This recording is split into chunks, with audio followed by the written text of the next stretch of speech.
Hello, oniichans and oniichans! This is your overlord speaking. How you doing today? I'm back! Hi, Super Toad. Hi, Hikari. Hi, everybody. Thank you for the daily blood. Super Toad is me as usual. Hi. I missed you. I've been in the trenches. I've been in the trenches. I returned that. Hikari QB just redeemed hydrate.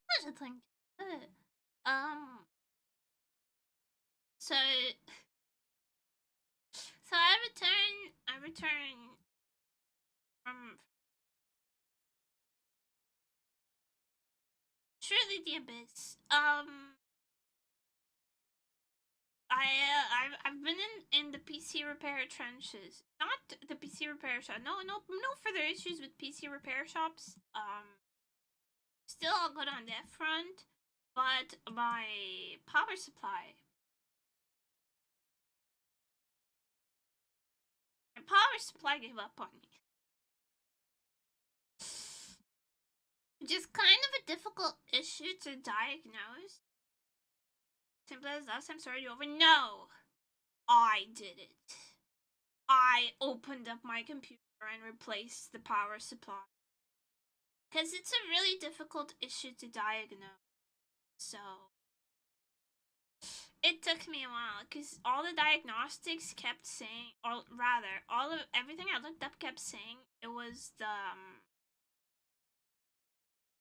it was the RAM. It always blames the RAM for some reason. Lol lurking. I didn't think of it to be Selby! Congratulations, 54 months, holy will I ever get another hand stream? Yes, you'll get another hand stream soon because I got my big pickle package. I got my anniversary goods, pickle anniversary goods package, and I want to show it off. So I know I want to off, but not tonight. But I will have a hand cam stream soon. 3 yours. And I'm gonna give so much for the resub for 30 years, 36 months. It's so long. Everyone's been around for so long. What are you? Oh no, the hype train started. Thank you. So yeah, everything kept saying that that's your RAM. I need to pick up a sign and go protest. Stop blaming my RAM for everything. It is not my RAM. My RAM is fine. My RAM passes all diagnostic tools on multiple computers. It's not my fucking RAM.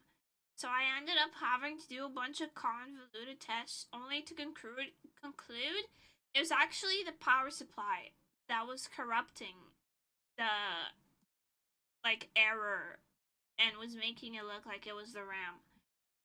The power supply was corrupting the thing that lets your computer know it was interfering with the rapid access of the memory, and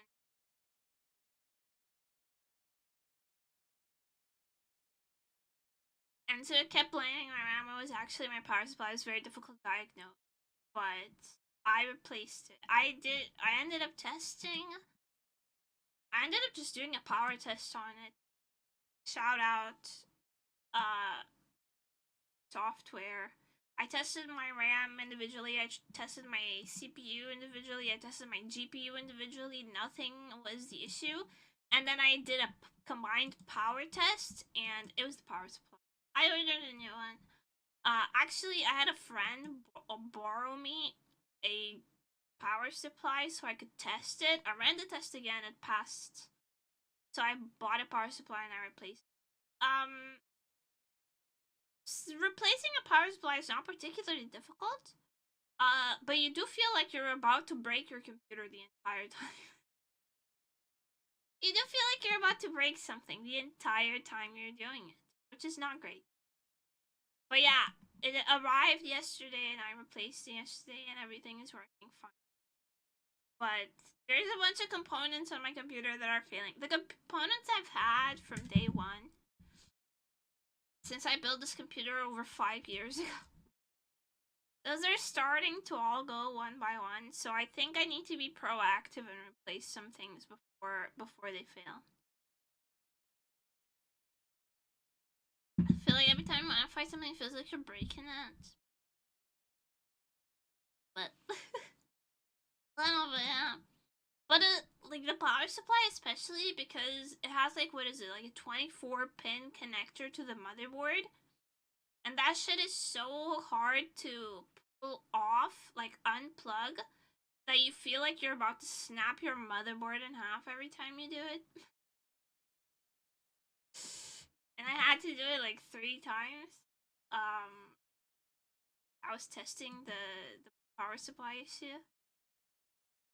So I felt like I was about to snap my brand new one.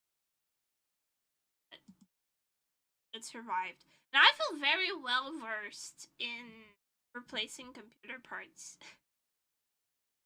I've spent so long elbow deep in my computer's guts that I now feel like I could basically replace anything. I no longer need a repair shop. I am the repair shop.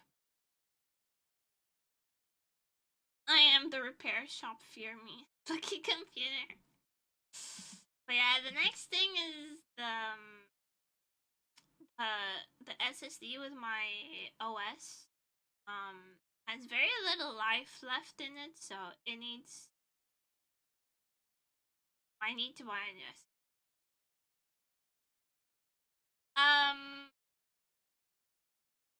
And after that I want to do some upgrades, but those are like long.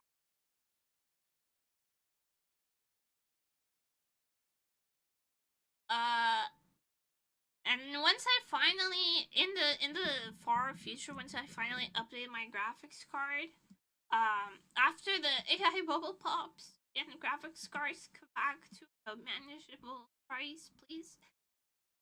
And thank you.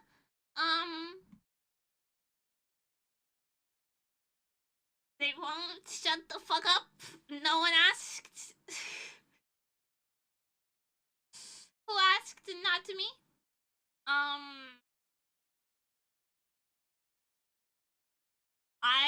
I probably need a bigger computer case. Graphics card price and size inflation has gotten out of control. Hi, Nimbus! My current case is too small for the new gen power supply. Isn't that crazy? That's wacky. So when I upgrade, not power supply, what? New gen graphics, I have brain salad instead of,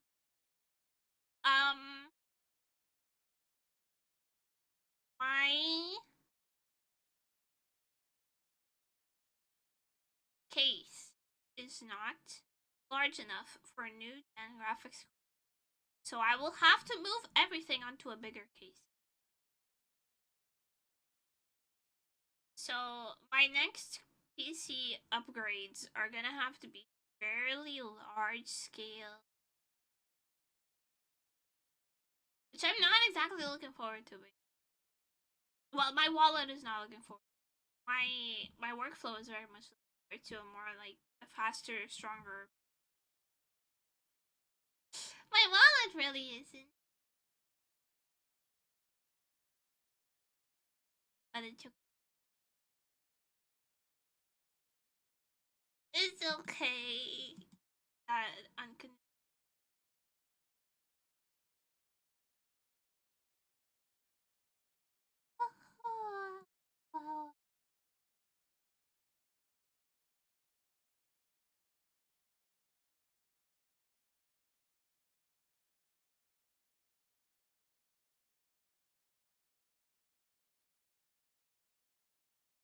And the pack a punch machine? I don't know what that means, but I'm not gonna.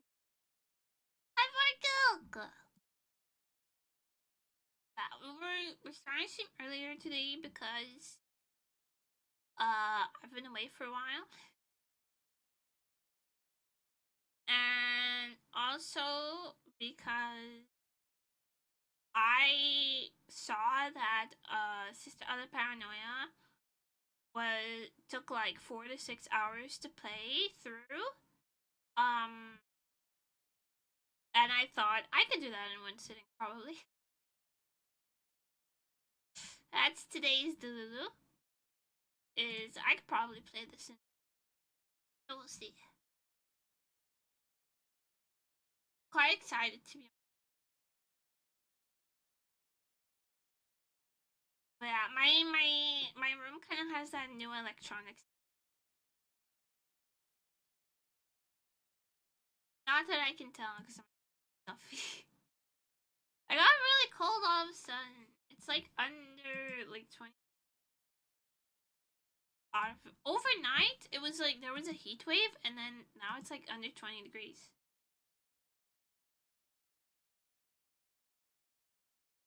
I'm not complaining. I'm just used. I do prefer this. Don't get me wrong. I infinitely prefer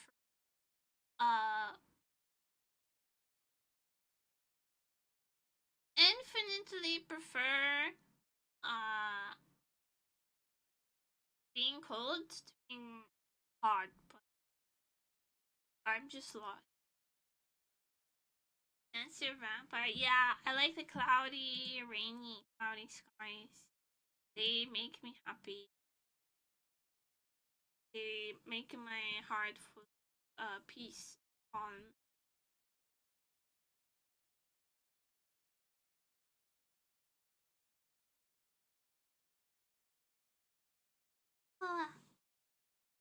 So I have big yawns today. And stuffy nose.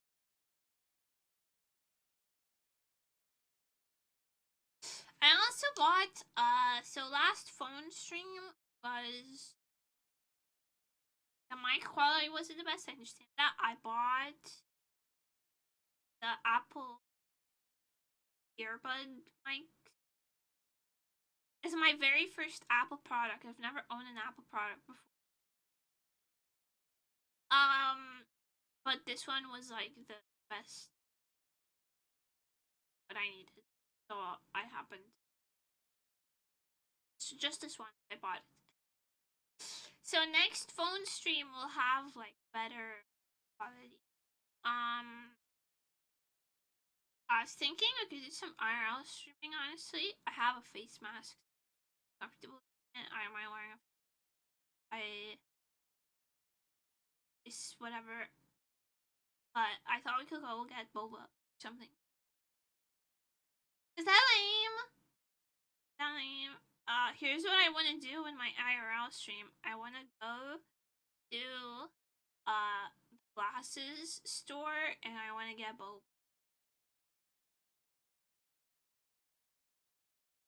But I don't want to do it by myself. Maybe we could do like an Oshikatsu IRL stream. My Oshi. And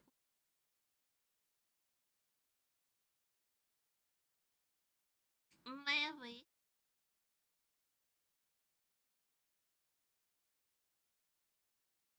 You wanna come have afternoon tea with me?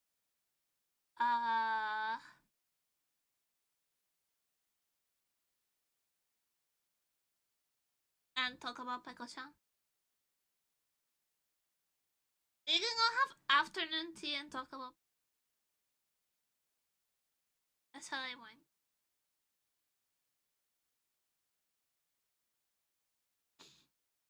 Oh my god, my nose is so stuffy with that.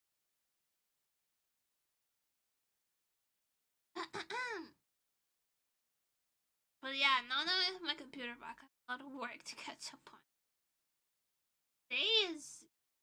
We're taking today easy. We're taking it easy for today. What am I saying? Taking it easy for today, and then after that,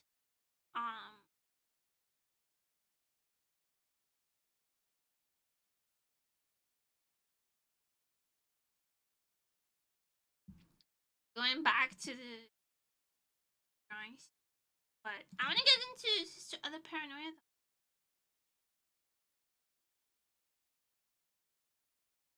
I have anything else that I want to tell you about? I did go outside a couple times.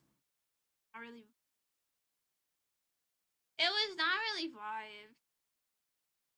It didn't go.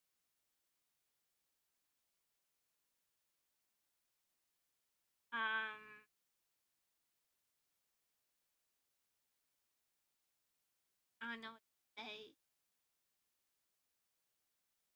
I just the grass. I'm allergic. But I did go to the mall. I bought a bunch of snacks.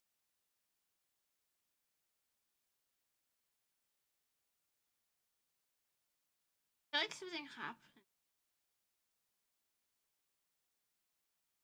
Oh, that was a really snotty child. Disgusting. Kids are gross. I don't know if this is like a government psyop or whatever.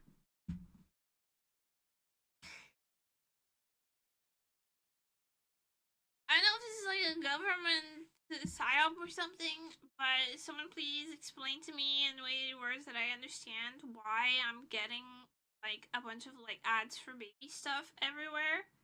I'm getting freaking like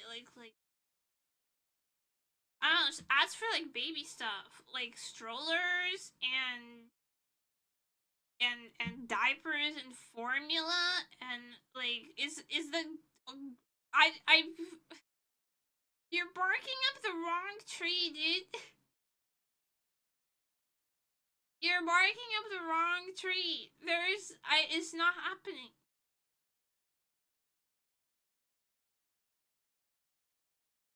Although I do, like, people of my age are, like,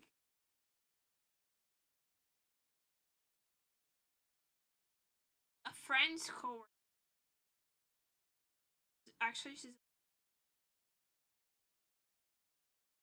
Go give her the ads for the baby stuff. Leave me alone. It's not happening. It's impossible. I'm not doing it. It's not gonna happen. Leave me alone.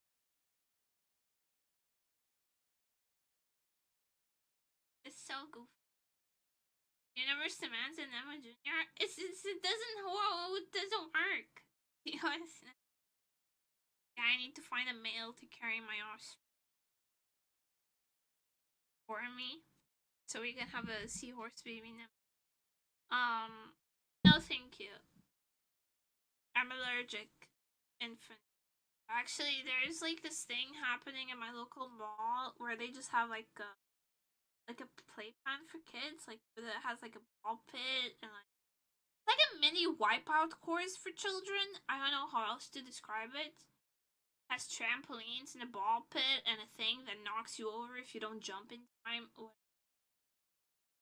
And there were a bunch of kids in there, and I have like visceral repulsion, like that entire area. You know that shit is covered in germs. Like the kids are snotty and gross, and the fucking ball pit makes me makes me nauseous to think about. Because you know it's full of like snot and bugs at least. And it's just kids are nasty, man. Kids are disgusting.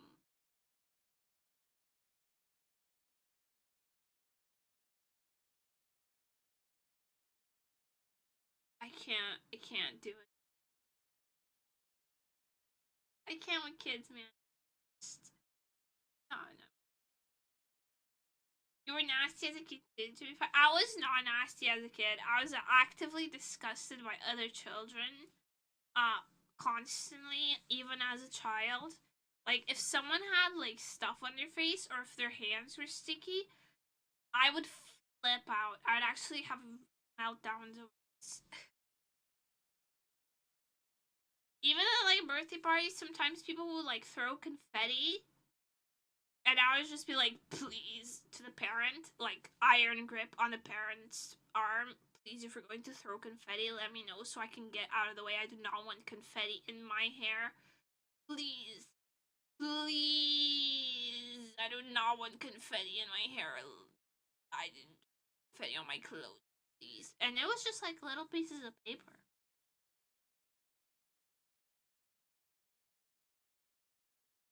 Oh, I remember. Oh my god, this is. I make me nauseous just now. I made friends with this other girl at the beach, and she had a little sister, and her little sister walked up to us, like, face and hands covered in ice cream, and I, like, ran the other way. I was like, nope, nope, nope, don't touch me, don't touch me, don't touch me. And my auntie, who had taken me to the beach, was like, you're being so rude. Like, just ice cream. And I was like, no, it's sticky, it's nasty, don't touch me. I must have been like 6. I must have been like 6 years old. Preschool was hell for me, by the way. Preschool was actually hell,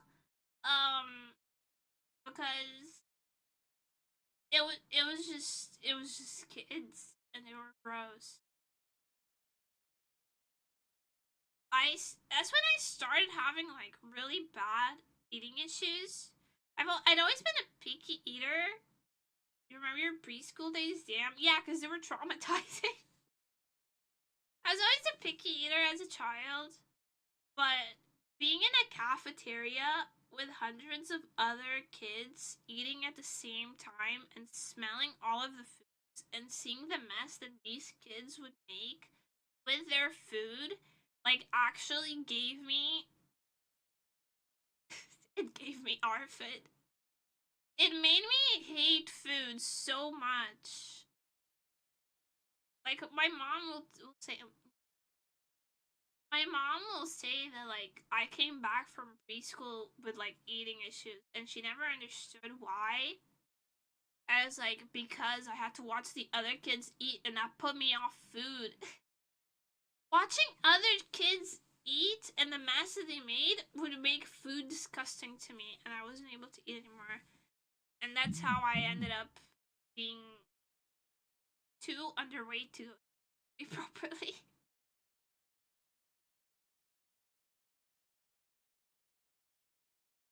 Remember when kid makes ketchup is the opposite, scare me for life. So, like, Portuguese cafeterias are very, like, homemade meal style, so there would be no ketchup or applesauce, anything like the most pre-made thing you would get is a yogurt. But usually meals would be like a bowl of soup, a plate of a piece of bread, a plate of food. So, like, either fish with rice or like chicken and potatoes, something like that, like homemade food. And then a yogurt or a piece of fruit for dessert.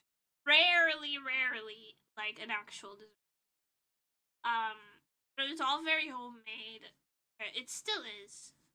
Cafeteria food is still very homemade in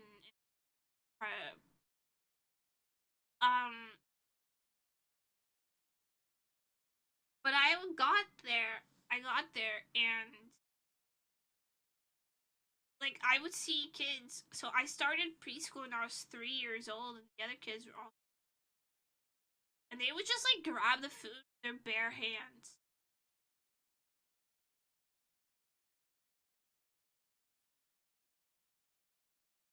Excuse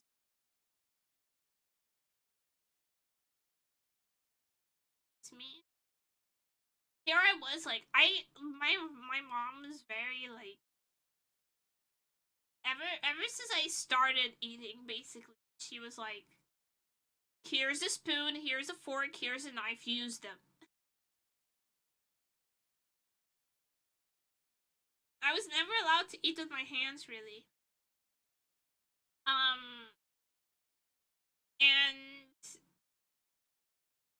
but apparently other parents were not like my mother.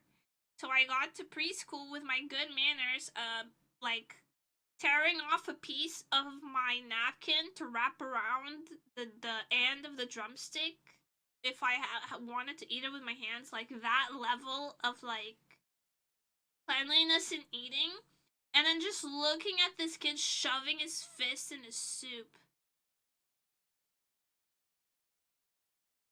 That put me off food for like 10 years. I did not like food for 10 years after that.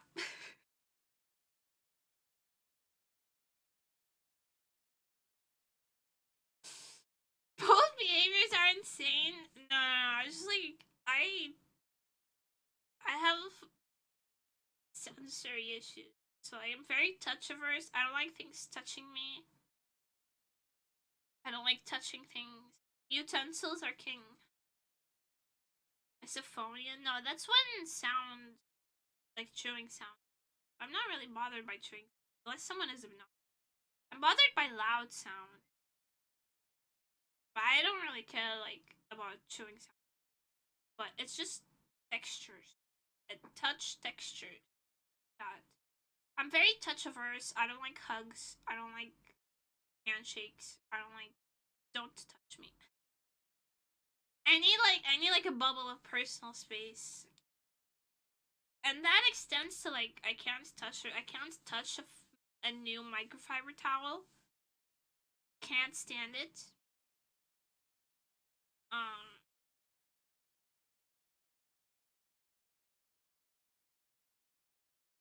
And it's just like seeing kids put their hands all over everything actually legitimately put me off food for years.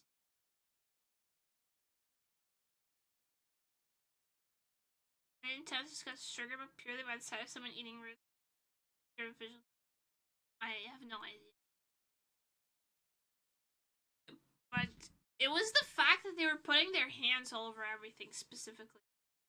Like they would like you'd see a kid like wipe his nose on one hand and then shove that hand into like grab a fistful of rice. These are 3-year-olds, by the way.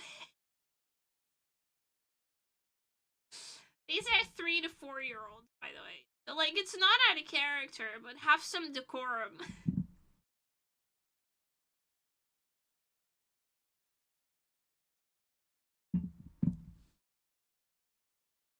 It's just really... Something with PTSD, no, it's just autism. But that disgusted me enough that I never wanted to eat again. For like 10 years. I was like, food is nasty, actually, and other people touch it. No thank you. By the time I was like 13 and I was supposed to start puberty, I was too underweight. I was only like 10 centimeters shorter, but I was half the weight that I am today. Which is very, very thin.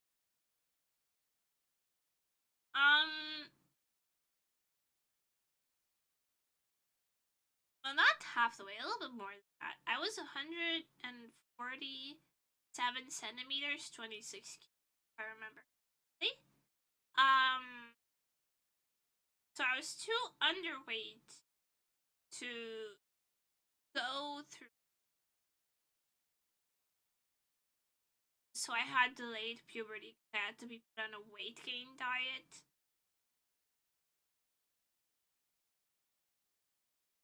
But I was still like very disgusted by food all up until like I would only eat the same like 4 or 5 foods until I was like 16. And I started eating different stuff slowly.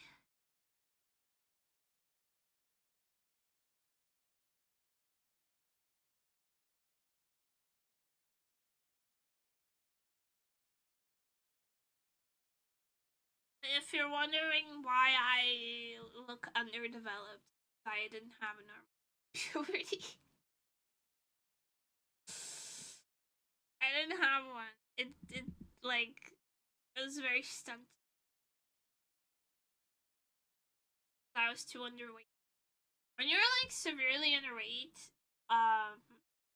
your body doesn't harm properly. Like the rough childhood. I mean, I wasn't bothered by it. Like the eating stuff, like at one point you just stop being hungry. If something disgusts you, if food disgusts you, you just stop feeling hungry.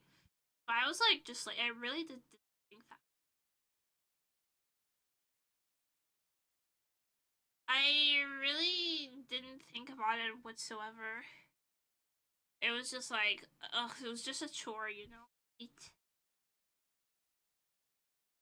It was a chore I didn't think about until I was confronted with it, and then I had to, like, endure it. Yeah, some cultures eat rice with their hands. But, like, cleanly, no? They don't grab a fistful of rice. Usually they use, like, a piece of flatbread to scoop up. Like, some foods are finger foods. I can accept this. Nuggets, I eat them with my hands. Fries, I eat them with my hand. A kebab, I eat paper wrapped around the kebab.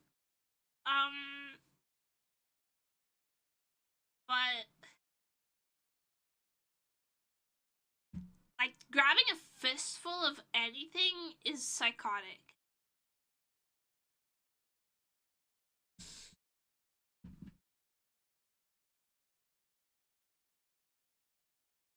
Like food-wise, if you're eating anything by the fistful, that's nasty. Use your fingertips. Have some. Hi guys, thank you. You too. I would hate your sister. She's just taking fistfuls of rice. So then, yeah, it's very much.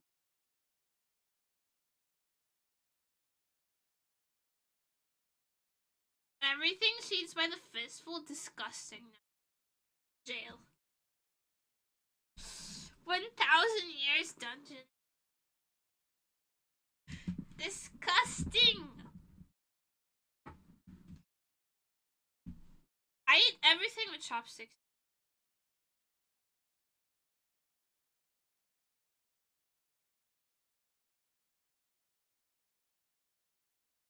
Like, even if I'm eating, sometimes I want to eat, like, Cheetos or something. Use those chopsticks? Yeah, is there anyone who can't use chopsticks in this day and age? But if there's, like, a snack that I want to eat, like Cheetos or something, and I don't want to get the grease or the dust on my fingers, I eat Cheetos. It's convenient.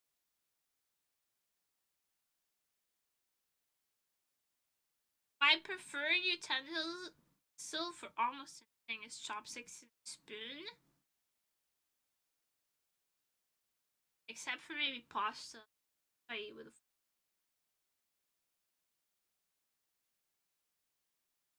At a Japanese restaurant, first time this year, and your sister tried to teach you, but nah. It's not that hard. Like, it was also something my mom taught me ever since I was little. I mean, to them. My mom felt like having well-rounded table manners was very essential. That was her schizo.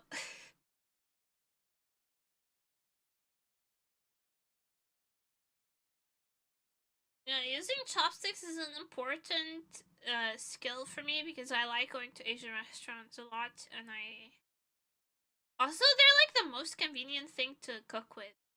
Like, I don't want to use a fork, a whisk, some tongs, like in a million things. Just use a pair of chopsticks, and you can use it to cook anything. Need to flip something, chopsticks. Need to stir something, chopsticks. Need to whisk something, chopsticks.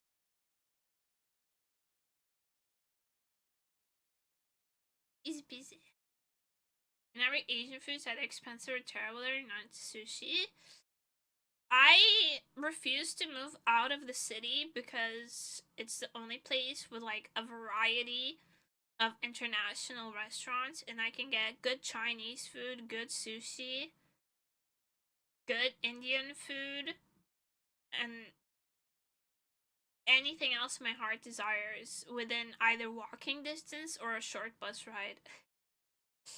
I can Uber Eats any nationality right into my doorstep.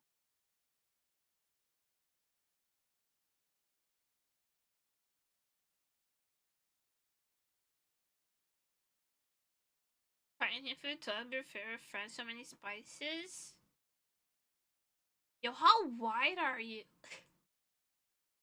Like, I'm white. I'm European white. But you're like special kind of white. Are you British?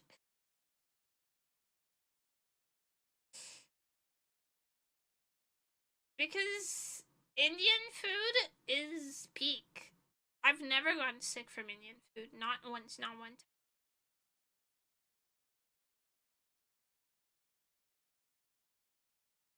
You, Max. What do you mean it will be your favorite friend after trying Indian food? You're British? Yeah, we can tell.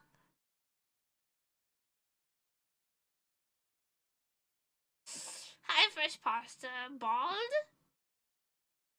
I'm sorry you're going bald. Thankfully, hats have been around for a long time, so if you're self-conscious, you can cover it up.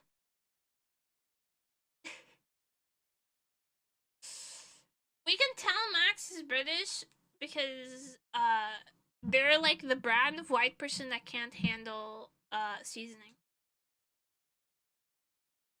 Not my Mediterranean European ass.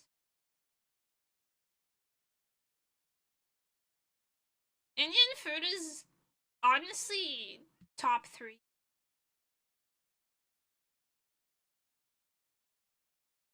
Francis, they might go bald because they dye their hair so often. I mean, only really if you're bleaching it. That would you like, you wouldn't like go bald. It just like fries off your hair. Okay, jelly eel, disgusting. And never stream, it's been years, it's been eons, it's been a century, it's been a lifetime. Isn't it?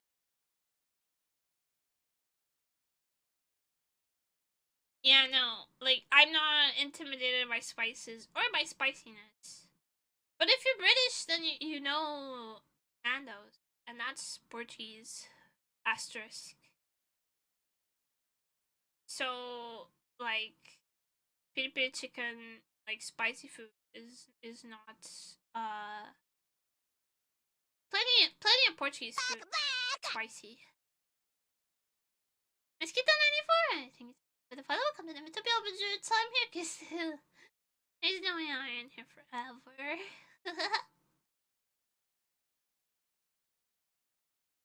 Just realized so bad is rare. Yes. It's plenty. Less hair you have, the more head you get. Maybe forehead. The less hair you have, the further your forehead goes.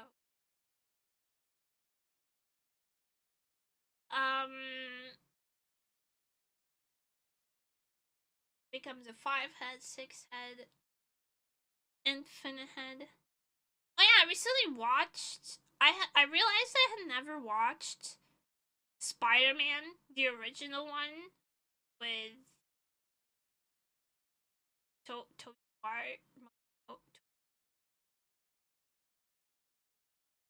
the first one.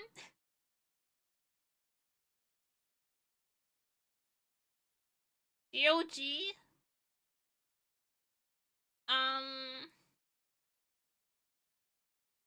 I realized I had never watched the first one. I had only ever watched the third one. So I watched the first original Spider-Man, and I also rewatched all of the MCU Spider-Mans, because I want to go watch the new one. Because people keep saying it's good, so I want. Smell of shame? Fake nice kid? Well, I'm sorry. My dad didn't believe in watching lowbrow media. Quote unquote. If it was not a history or nature documentary, it wasn't really aired in our house. And I was never taken to the movies as a child. Bet you feel bad now, don't you? You got to watch all these cool World War II documentaries? I did that shit so much. World War II documentaries and war movies, the fuck away from me, bro. I still like to watch, like, National Geographic, though. I still like to watch nature documentaries. But stay the fuck away from me with the goddamn Forsaken war bullshit. I do not want to watch Saving Private Ryan.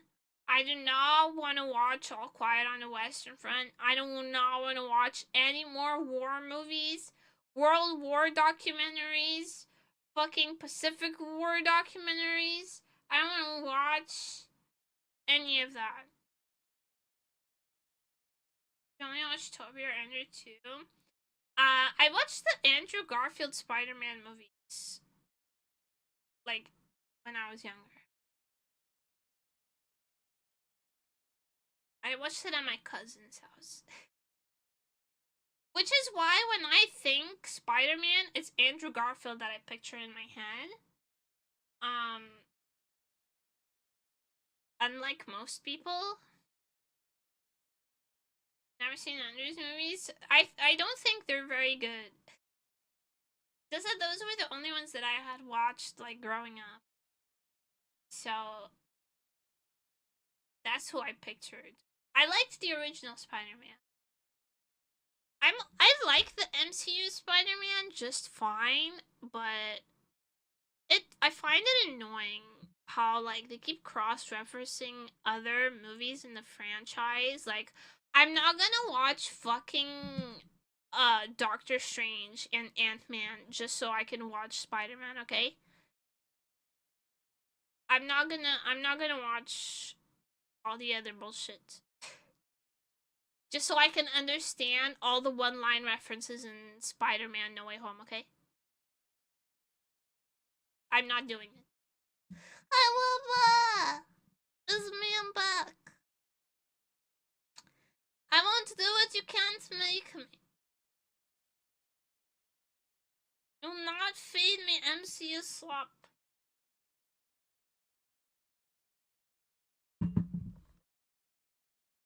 I don't care for it. But I am probably gonna watch Brand New Day in theater soon. Probably next weekend. No spoilers, please. No spoilers. Afterwards we can chat about Brand New Day. But yeah, Andrew Garfield is the one that I always picture in my head when I think Spider-Man. That's just the circumstances that I was brought up in. But the OG was good. The Tobey Maguire, good. I'm actually the most excited for 3 because I love Venom. Cinema's too expensive there, sadly. Cinema here is like $6 per person, but I get a discount for the Tism.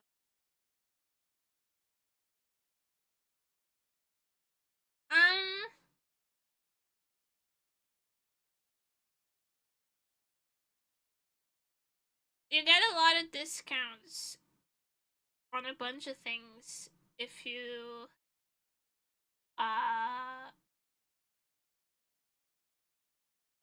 if you have the Tism. Oh, I recently found out that I qualify to park in the handicapped spot, by the way. I can request the little thingy at any point.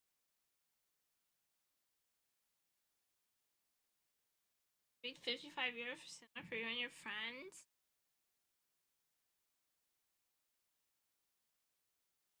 Well, just for the tickets? Because if you're talking about like getting like popcorn and whatnot, then it goes up to those prices. The cinema and popcorn menus are expensive, but just for the tickets here, it's like 6 euros per 6 to 7 euros per person. And there's a lot of discounts. Like if you go on Mondays, it's also cheap.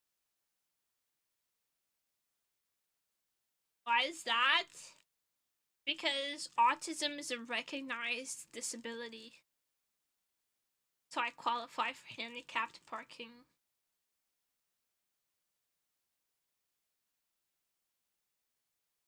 I can't drive. I don't have a car. But if I did, I'd get a discount. Because it's a recognized disability. Autism not use the handicap spot? Yes. Yes, it does. I also get to skip a lot of lines. For stuff. And I get priority in a bunch of stuff. And I get discounts at places like water parks. And the cinema. I get a discount. Then now they give disability parks people without physical disabilities. They do.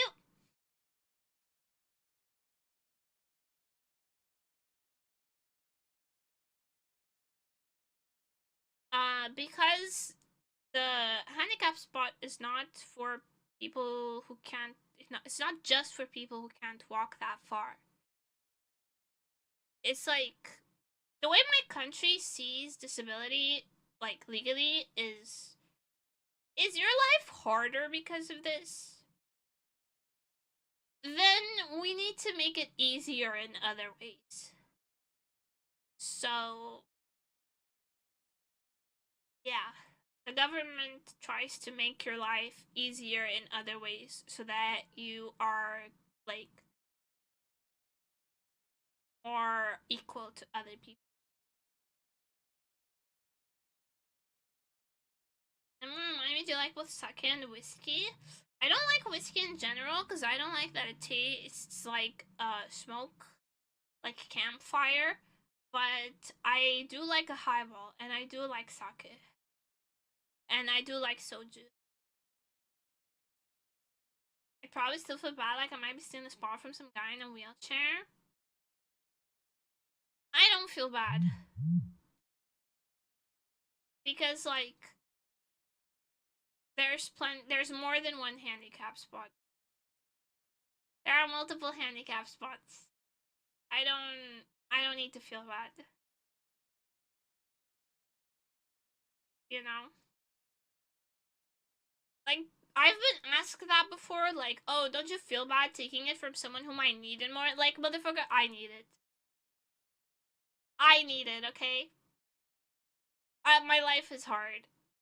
I'll take all the help I can get.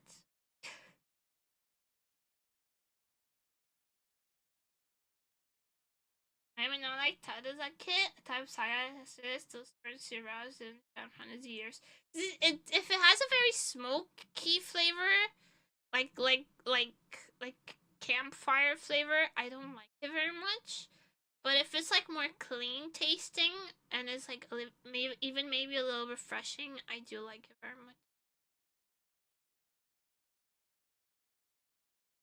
TLDR.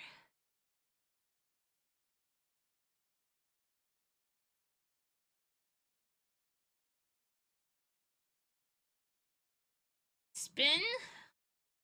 Missed it. Sorry, I missed it. Sorry, I missed it. See it.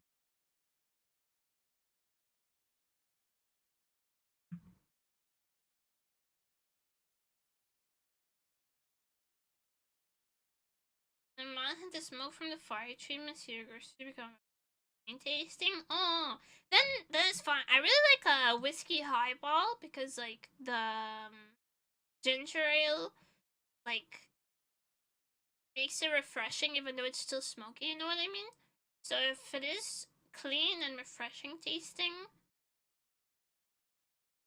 then I will probably like it.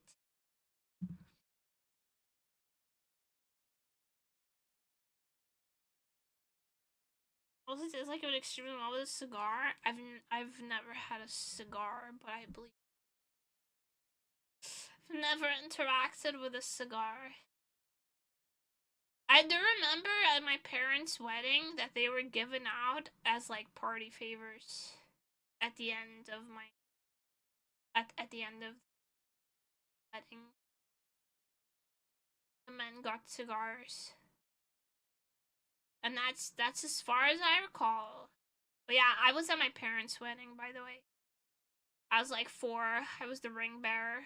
It was very cute. The pictures of that day are very cute.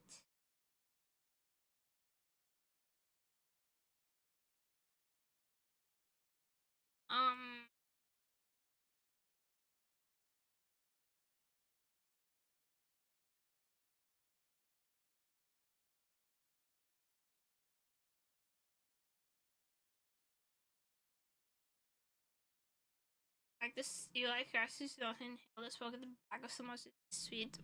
I've always liked how, the loose leaf camo tobacco smells, because it's kind of vanilla-y. I've always liked that smell. My friends smoked loose leaf camo tobacco, and I liked how the loose leaf stuff smelled. The reason they smell loose leaf is because they would mix it with the devil's lettuce.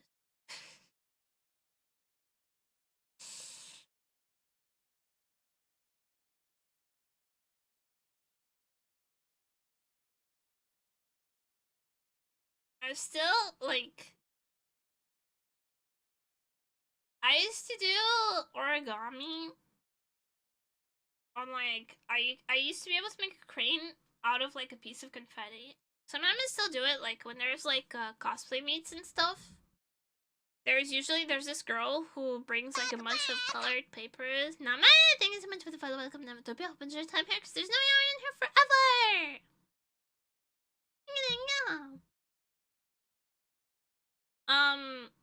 There's a girl at the anime meets that I go to that always brings a bunch of colored paper and teaches everyone how to do origami. And I like taking the discarded pieces of colored paper and making teeny tiny swans and gifting them to people. Because I used to be able to make a swan on a piece of confetti. Like those the confetti streamers that you pop in your ears. I used to be able to make cranes with the paper confetti and those.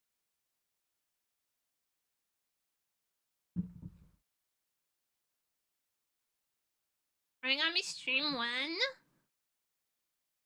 I don't think I'm that skilled. I can make a crane, I can make a frog, and I can make a parrot, and that's about it.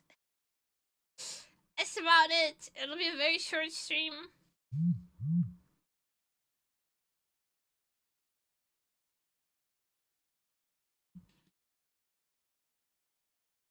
Oh, why do I have a bunch of emails? Sorry.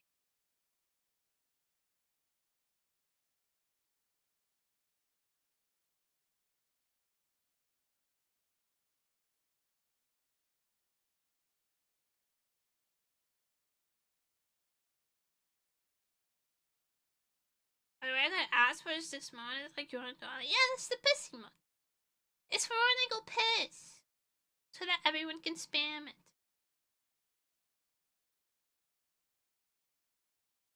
Yes, it is. Yes, boss.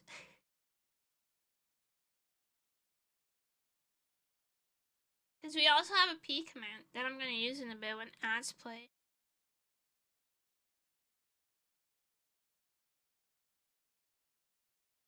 When are ads going to play? In 5 minutes. In 5 minutes, ads will play. I will go piss. You guys can spam the P emote. And then I will come back. I will return it. And we will play Sister Other Paranoia. I didn't plan on yapping this long, but I did. I had not planned on yapping this long, but I did.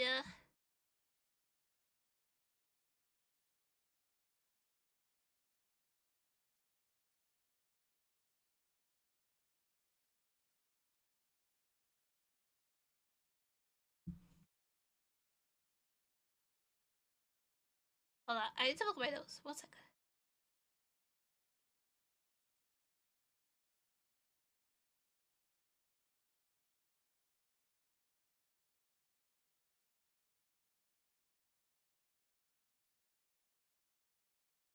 Yeah, Mr. Mish says short yap and an hour goes by. That's true. Alright, seems like an ad is about to play, so I'm gonna go pee. I'll be right back. I'll see you soon.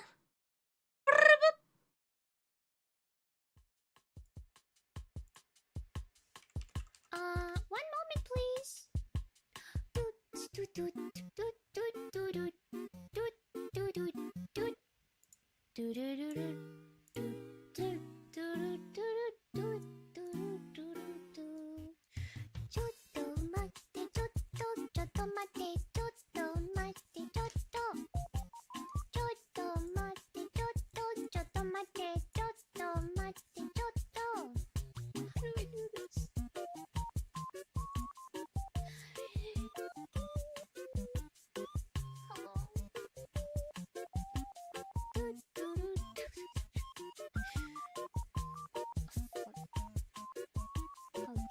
Second. Give me a second. Wow. It's not a good sign. Why is that not working now? Oh boy, okay.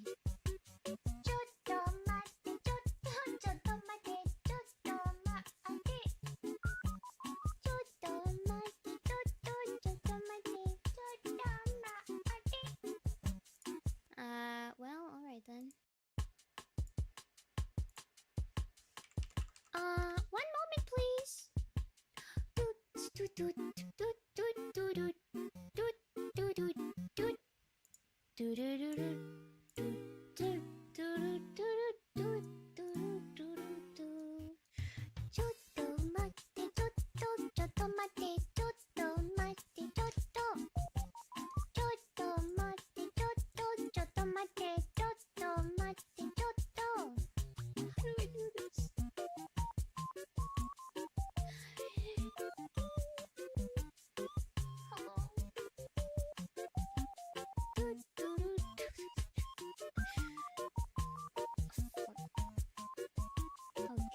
Second.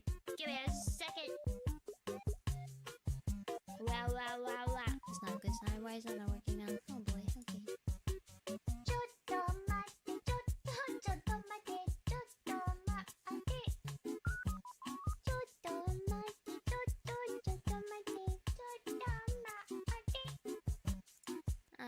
Well, alright then. 1 moment, please.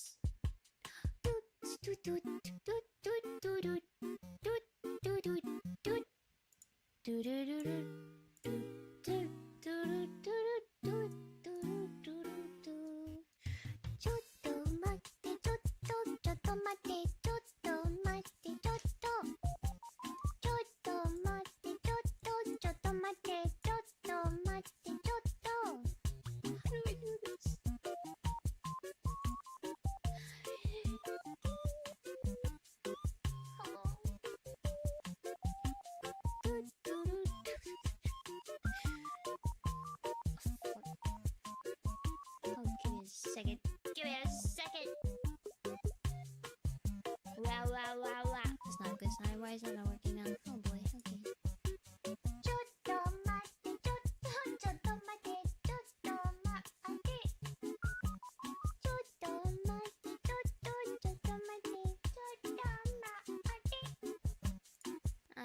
Well, alright then. 1 moment, please.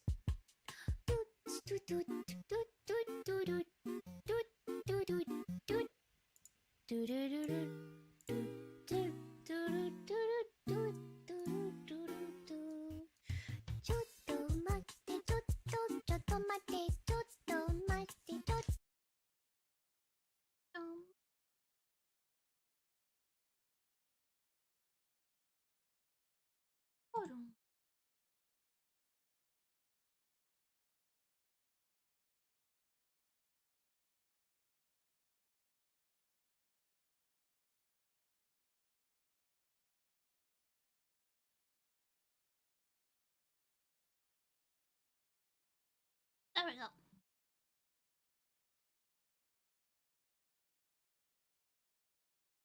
So Bertold, I want you to think about your message and figure out on your own why that is a rude thing to. Yeah? I want you to think about it. Okay?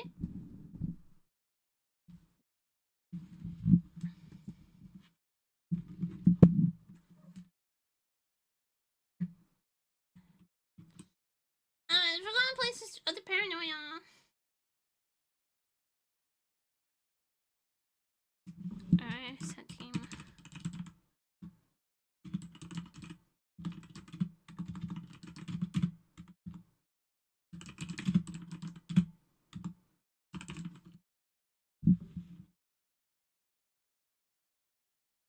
English.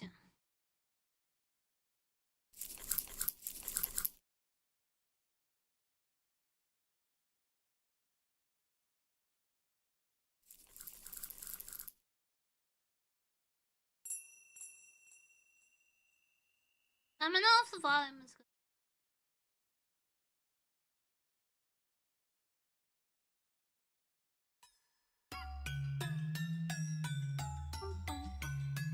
Human relationships are complex and mysterious. Even a guy like me, occasionally gets approached by someone.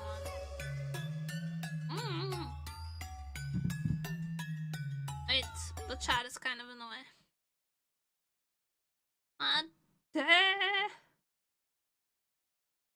Let's make it like a little smaller.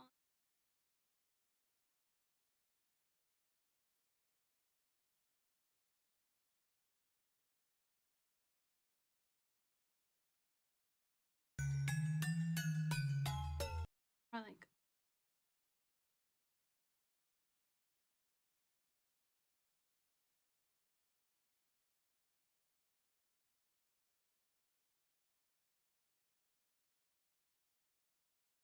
there we go.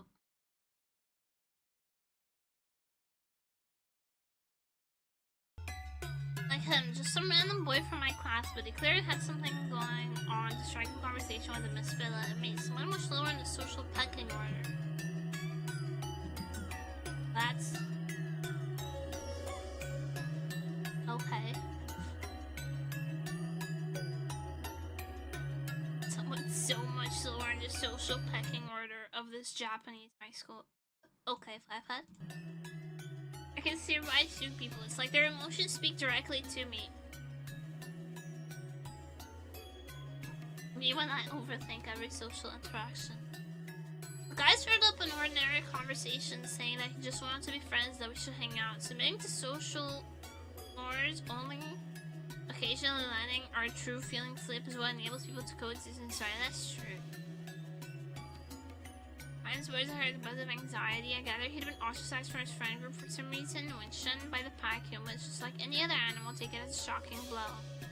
The guy wanted to prove to himself this to have societal value, but his pride prevented him from finding someone to talk to, so he honed in on me.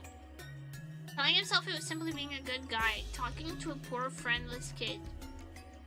I hate this type of person the most.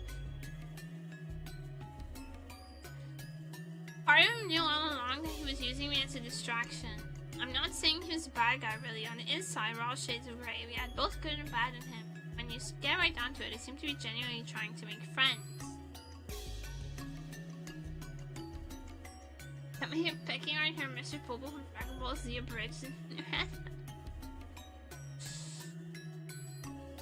So I invited him over to my place. Yeah? Party on ever say it's rare for me to allow anyone into my room. There in my room, he was just like any other normal teenager.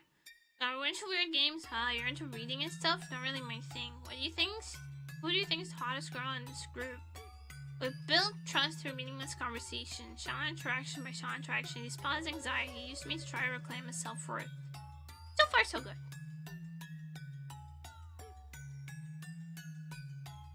I have a younger sister, Sahana. She's a gifted child, and being my sister, she's very important to me. Like me, she has social anxiety and she dislikes people. She couldn't cope with elementary school, so she stopped going. I can relate. Not surprised, she was too smart for it anyway. That's what I got told. So Sahana came into my room.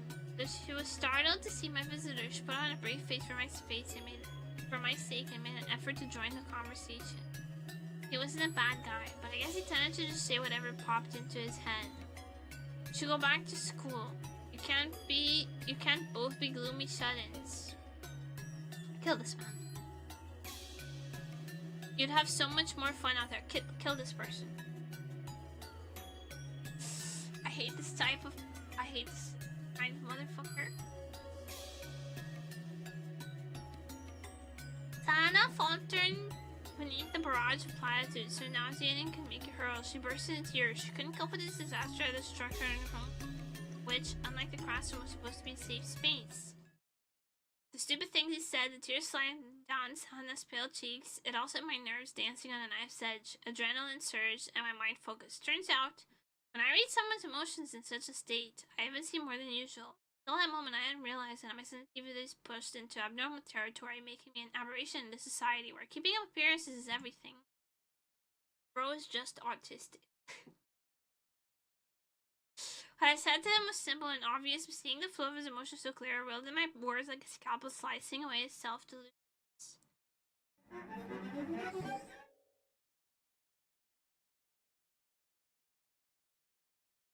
You picked me because you wanted to escape from the fact your friends ostracized you, didn't you?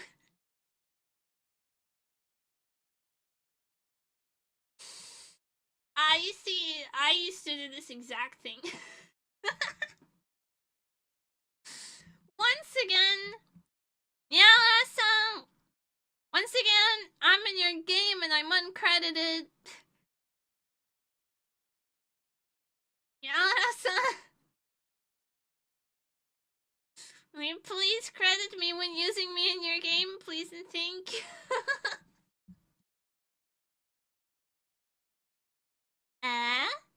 You picked me because you wanted to escape from the fact that your friends cast you out, didn't you?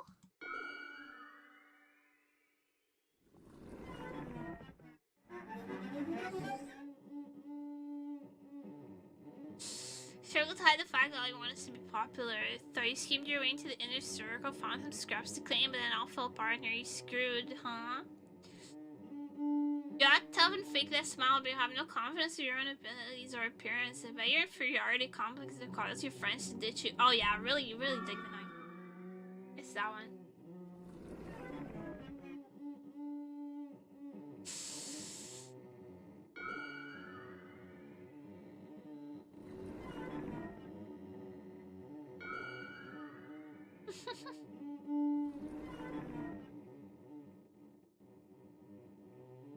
His eyes rolled back to his scope when he tried to form a reply. It came out as a canine growl. Meanwhile, in contrast to the harsh sounds, he trembled like a scared puppy. His face flushed crimson with rage, and overcome by emotion with no release, he slapped at his sides, his maelstrom of emotion spilling out in pained groans. Guess that's just what happens when the softest parts of a person's mind are sliced open. You're a sneaky, disgusting piece of shit. I've been told that. Then I jumped out of my bedroom window. Yeah, that tracks. There was a dull, wet thud that I wish Sahana didn't have to hear. He didn't die, but they expect he'll never fully heal from this. The school decided that he must have been horsing around. He got carried away and he fell out of the window. It never occurred to them that I could have talked him into it. I'd always been a loner, so when my classmates shunned me after, nothing really changed. Life is suffering anyway. Alana simply wrapped her arms around my hand and stroked my hair. It's okay. You're okay, oniichan. I can make people kill themselves if I want. I can commit murder without suspicion. At some point, I stopped leaving my room, choosing to stay shut away with Sahana instead. Time flowed on.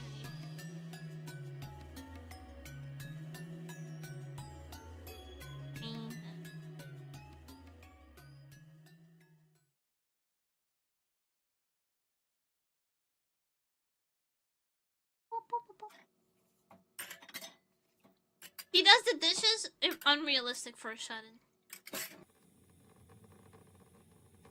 Unrealistic expectations for the hikikomori kind.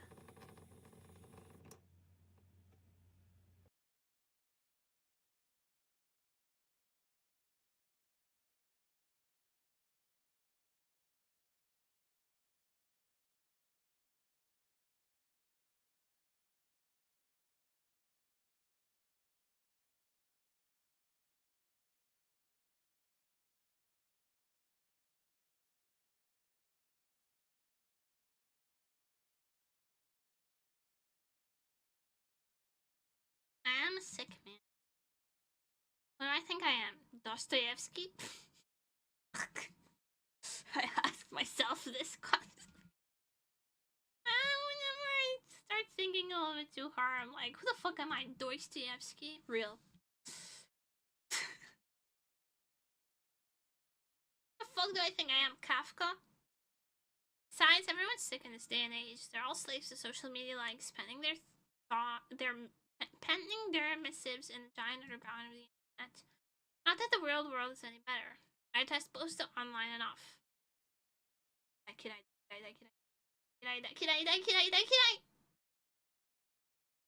Mentally draining to be so negative all the time. Time to think about something a little more constructive. So I put on a little background music. Music can influence your mood, you know. I do have a sophisticated side as well. It does take a very high IQ to be shut in syscon. Cultured appreciation of the arts.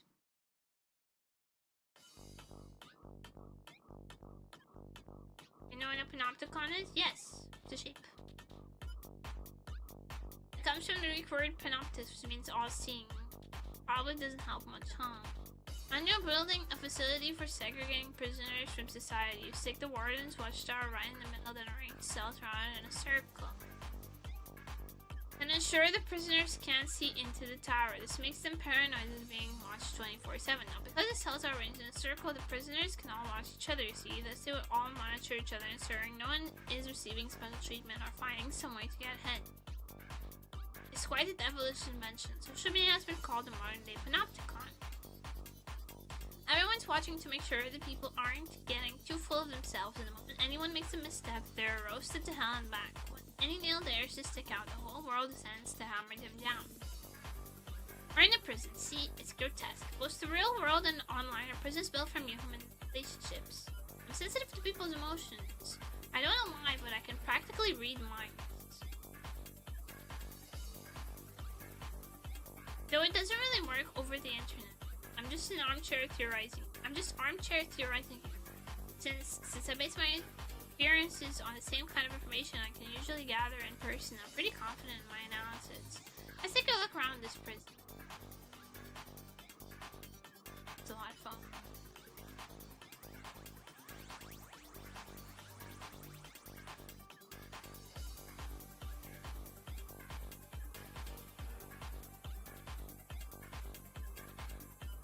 This is me. Look at me! Alright, the carpet drone posting is minor daily grievances. Let me think of it there. When I see corporate drone posting these daily grievances, yeah, it's just someone who's given up on like a better life, but they also think of themselves as like superior for the fact that they have a quote-unquote career. Like, they think they're superior to people who have unconventional, like, lifestyles, but they feel profoundly inferior because they are constantly below someone in the pecking order of the workspace. What kind of game is this? It's a visual novel by the creator behind Needy Girl Overdose.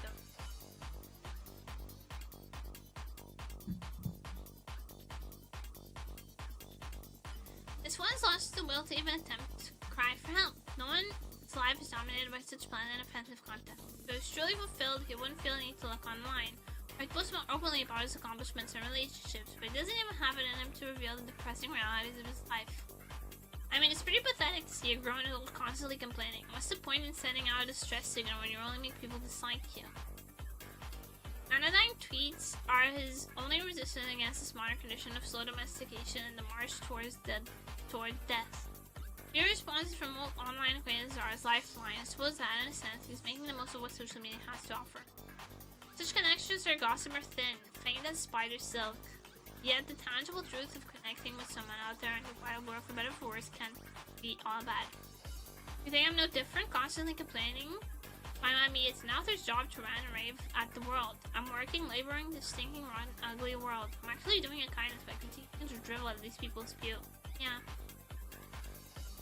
Onion just redeemed hydrate. I need to thank you. Onion.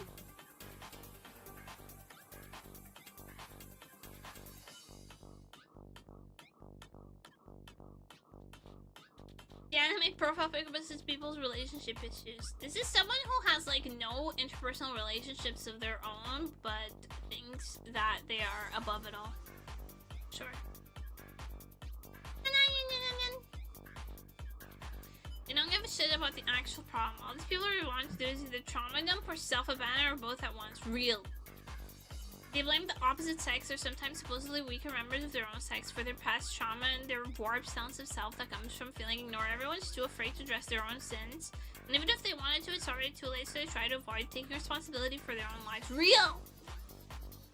There's no question.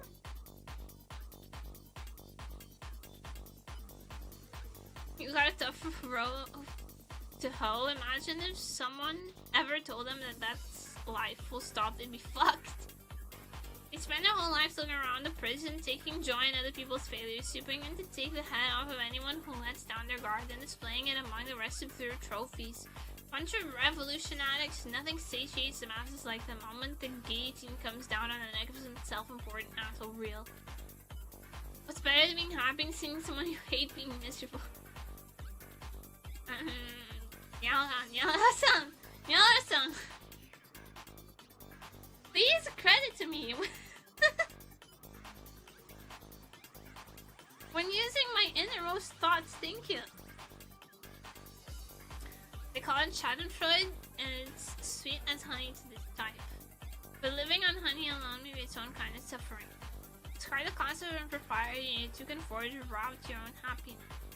These people are marathon runners. No, triathletes who have set out sprinting across the vast ocean of the internet towards an instinctual source of pleasure, and between their gasp prayers, sometimes the truth will slip out. Quiet, please save me.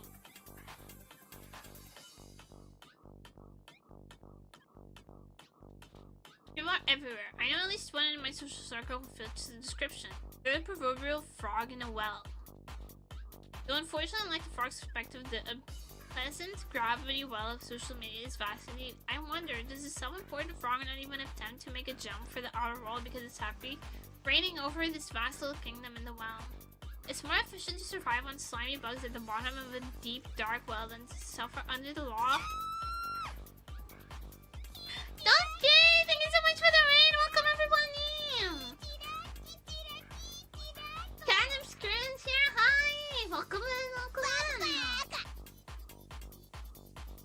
I only stand for nothing. Thank you so much for the follow. Welcome to Namitope. Hope you enjoy your time here because you're here forever! You're playing Genshin Impact? I haven't played Genshin Impact in a while. Hope you have fun! If you're streaming for a while, please make sure to take good care of yourself. Grab a drink or something to eat. If you have stuff to attend to, feel free to raid and run. If you don't, however, you're more than welcome to sit and watch and listen to me relate to this antisocial, slightly psychopathic main character. While I mucho texto my way through this visual novel. Thank you so much for the follow. Welcome to be open to your time because there's no union forever. And Poke, thank you so much for the follow. Welcome to be open to your time because there's no union forever. Thank you everyone. Welcome in. I'm Nemuri. We're playing Sister of the Paranoia, and so far it's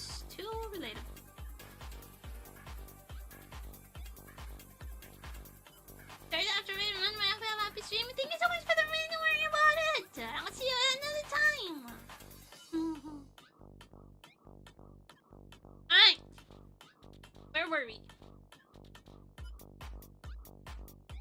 It's more efficient to survive on slimy bugs at the bottom of a deep dark well than to suffer under the law of the jungle and the unpredictable unknown world outside.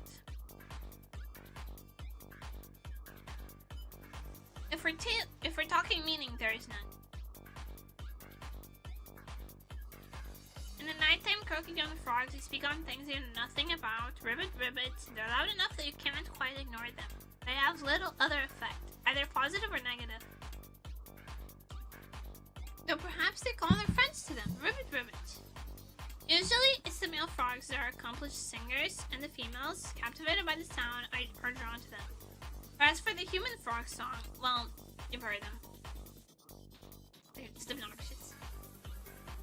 Still keep denying the meaninglessness and eventually everything becomes meaningful. I mean, even the frog in the well can provide some kind of distraction. It's not for me, but I guess some people live like that. Carrot is supposed to go to zero. I'm leaving that one last because I feel like I'm going to be read to filth. The guy posting selfies thinks he's got riz. This is a profoundly lonely person.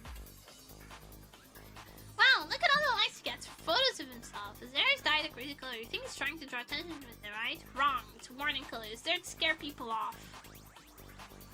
I can forgive him for thinking he has the opposite intention. I mean, look at the numbers he's getting. I might consider him an attention seeker. That's part of it. But it's really about selection. Sending out a message. Hey, I'm someone to keep your distance from. I only want to associate with people who really get me. Someone more confident, who's comfortable in any company, wouldn't go out of her way to look so garish. He's just repainting his head in the color of the moment. Look, bombs and posts with his pics are so cringe. Oh, I can't stand this kind of social media posts. Like, music, like song lyric. The thirst trap selfie with the fucking I'm 13 and this is deep song lyrics. Fuck them.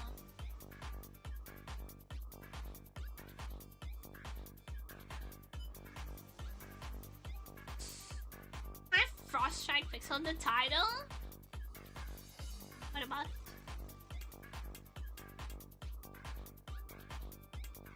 So Nemuri? No, it's not. There's no art in this lifestyle. It's just desperate to convert his youth into money and cachet before it runs out. That's why he only seeks out similar-minded men who live in the moment and vapid women who flock to this fleeting star. He offers up the spirit of his life where one's youth alone confers value to the level of lookism. Not the looks, Maxers. Hi, Artwalks. Come on.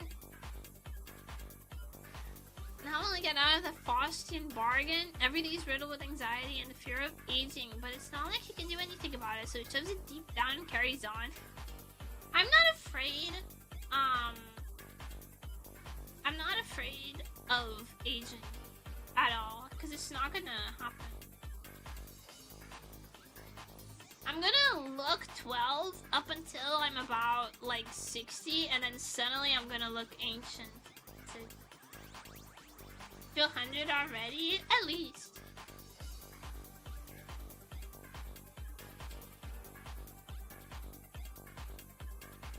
Its temporary popularity is escapism, which makes it all the harder to break free from. And now, here's where I'm gonna get read to filth. Okay. What about the artist posting cutesy drawings? Just fishing for guys? Dodged it! Dodged! Actually dodged. Nope. Like, it could be any more obvious. I'm fishing for girls, actually. This cute shit is all of a facade with nothing substantial behind. You can tell by how shallow her sense of self is.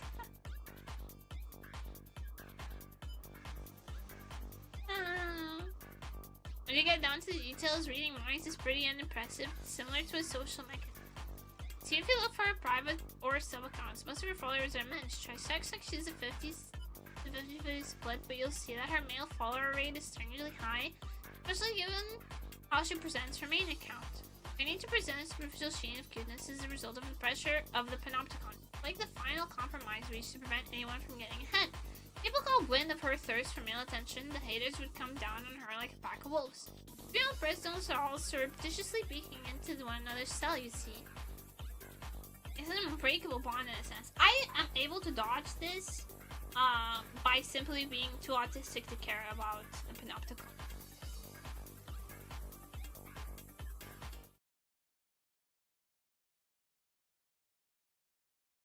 This is how I live, spawning these prejudices, cursing the world alone day after day. Fancying myself a modern-day Dostoevsky, I moved with the times and wrote a light novel. I did work hard on it to tell a meaningful existentialist story through the heroine's character arcs. You know what existentialism is? It's a major theme in Russian literature. Here's my own personal interpretation of it. God is the supreme being we should all believe in, but I'm a human being. I too have an ego. I think that's basically what Dostoevsky was saying.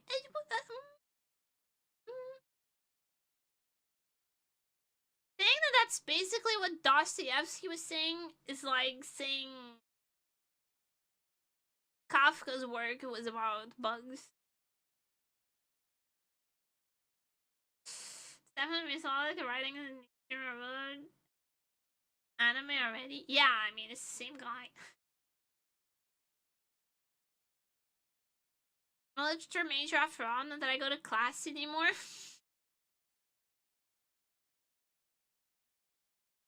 I've said this exact sentence.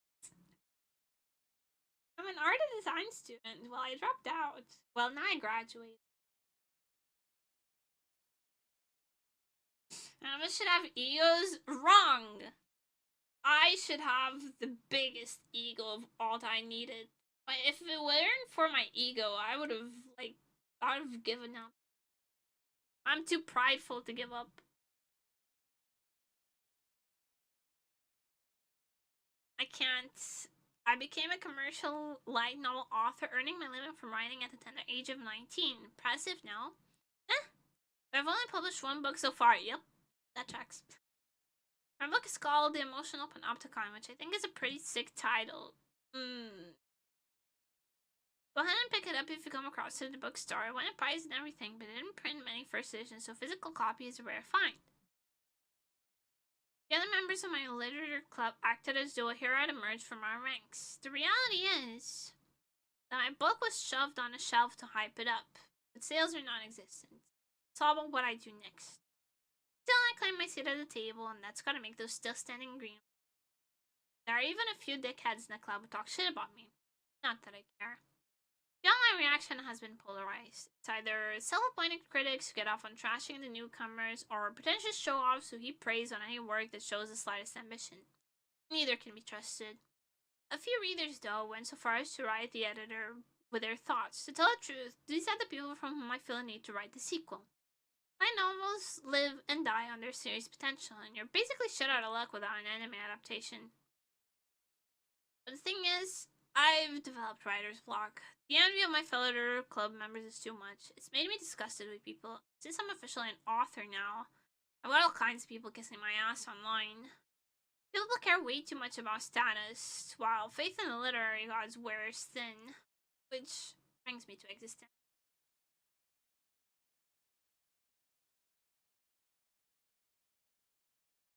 It's hard to know how much of the writing is directly from creator, but it's obvious now that it was at least % unfiltered Nyalra. Yeah, Nyalra really likes, like, having these complex ideas of the world and art and society, and filtering them through the most antisocial person possible. Or character, the most antisocial character possible. And then it creates this really interesting, like, self-contradictory narrative in a lot of his works that I find very appealing. People are self-contradictory by nature, so it's an interesting part, in my opinion. As much as I want to make my offerings to the gods of the arts, I'm only human, and sometimes humans just aren't feeling it. I'm sure Dostoevsky and Kierkegaard felt the same way too. Renaissance induces a shift of perspective, from God at the center to man. Viva la Renaissance. One of us is Russia. I kind of also always wanted.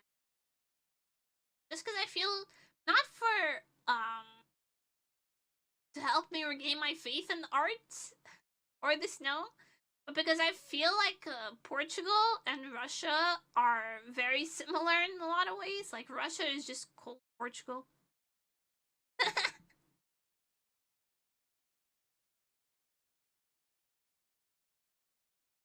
This painting is incredible, right? There's something about Russian women. Their eyes are cold, yet there's warmth to them. Time. Portrait of an unknown woman. I prefer the alternate type, though. Portrait of an unforgettable woman. We'll call it the Russian Mona Lisa. I love to visit the gallery one day to see the flesh. It's fucked up that no one can visit the Hermitage Museum. It's war shit. Guess that's humanity's loss. But I suppose it's not where the portrait of an unforgettable is anyways. Details. Anyways, it breaks my heart that art and culture are being destroyed by stupid egotistical shit like wars and the petty relations of humans and their little cliques and on social media. That's true. I'm in this text and I don't like it. I was just venting my frustrations to you because I'm not making any progress with volume 2. It's not it, I swear. Don't judge me by the blank page. Once I type one word, I'm off. I'll write the whole thing in one go. To me, there's no difference between one word and 100,000. This I do feel, though. That's, like, true. I feel like a lot of people who have creative jobs, like, work like this. Or, like, kickstarting it is the hard part, but once you do, like, the rest of it, it's, like, you enter flow state, and maybe that's just my autism. Nyara is also autistic, so we're the same guy, dude.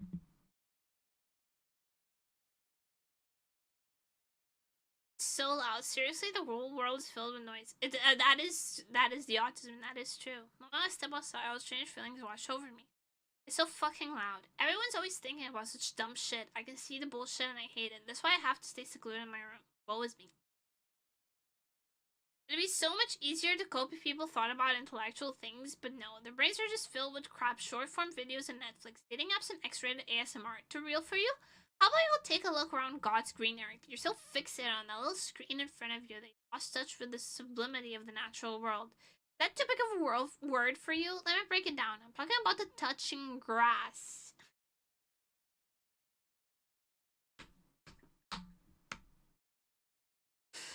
This fucking game is so funny.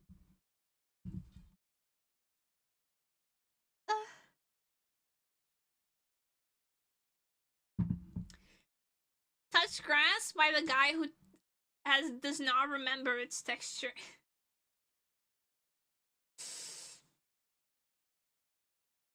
Girl is so real though, being actually creative, not just using your skills to create a thing is such a different process. Yes.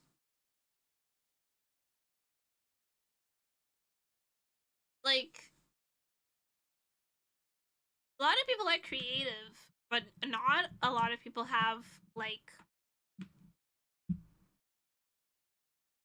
I guess that's what I would call talent. Is the ability to take that creativity and actually apply it. And, like, there's creativity, there's talent, and there's skill, right?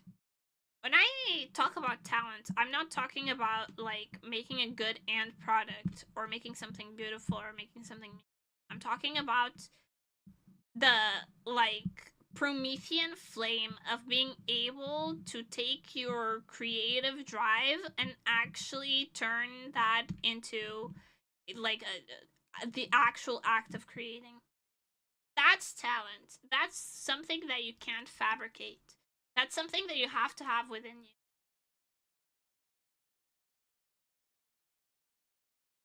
The drive to create. The, like, almost compulsive need to make things exist out of nothing.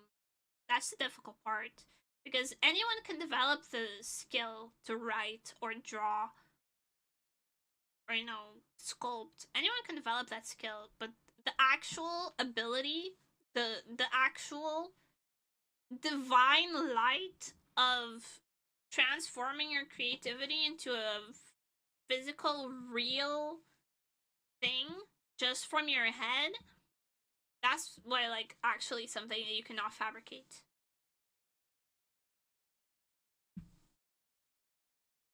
Yeah, it's the difference between, like, the creative person and it's the difference between the mangaka and the assistants, right?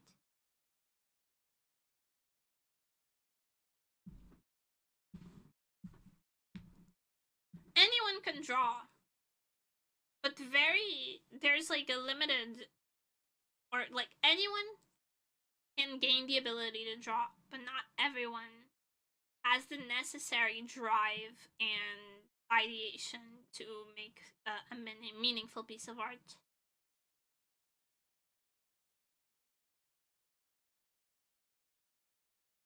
That's talent.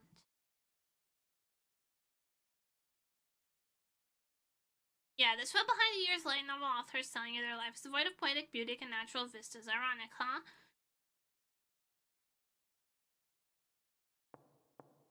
I mean, it's funny. It's ironic. Oniichan! There she is, the light of our world, our little sister. You're lonely deep down, aren't you? You think less of me for it? No way, I love you. Thanks. But I don't like to see you so much. That's just how it is for authors. No creativity without pain. No, oniichan, that's not the reason. You're intoxicated by your own noble suffering. You've made misery your identity to the point where you're lost without it. You know that life is so hard, so you intentionally make it harder for yourself because you think that'll let you run away from your other bigger problems. Damn, Imoto, you're beating me for filth.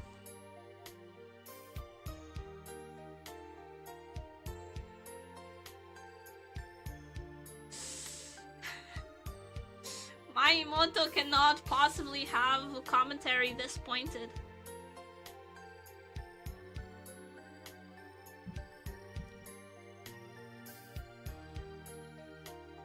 You hardly want to talk when you refuse to go to school. It's not that I'm running away from school though. I want to be with you and Ryzen forever. Oh, is this girl Jesus fucking Christ?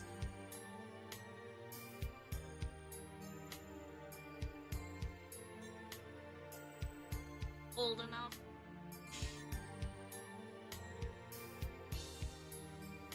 She's right that I'm running from something. But aren't we all? People can't deal with reality 24/7. By that virtue, I become a warrior the moment I submitted my light novel. I'm hiding in the literary club room, joining a wound-licking circle jerk. I'm on the battlefield, armed and ready, preparing for my next skirmish. You're coming up with excuses in your head again, aren't you? Can my sister read minds too? Honestly, dude, your sister might be you. You blame yourself and you blame other people and then your mind goes off chasing excuses. But truly weak people don't even look for excuses. Somewhere deep down, you're trying your best to have compassion for yourself and other people. That's what gets you stuck thinking in circles and brings you down. It do wonders for that depressed self-consciousness of yours. You just let it all go.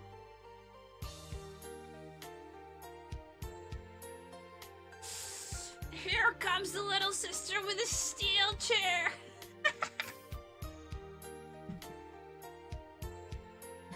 And that's why I'm here for you.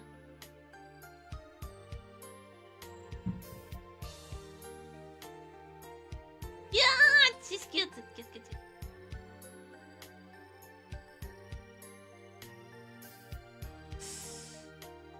I'll always be right here. Yeah, thanks, but I'm afraid you'll have to step out every once in a while so I can crack open a porn site. No way! Why crack open a porn site when she's right there? She's right there. I'll be right here, yep.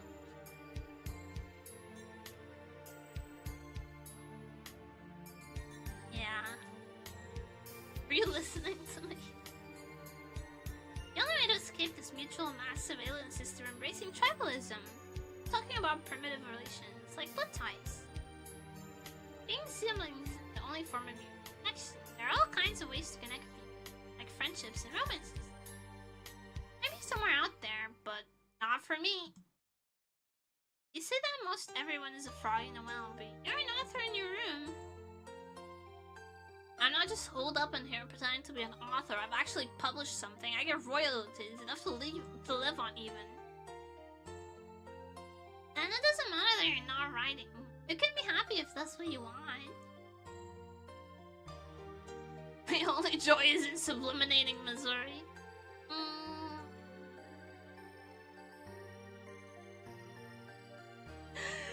Bat her head! Yes! Bat her head! Yes! Thanks, Sahana! Extremely positive review. Open Steam right now. Open Steam right now. I'm dead ass. Welcome, oniichan. So back to us parts. Then, how about we die right now? Not yet. You still have a lot left. Okay. Good night, oniichan. Good night, Sahana. Hope you have sweet dreams. I already am.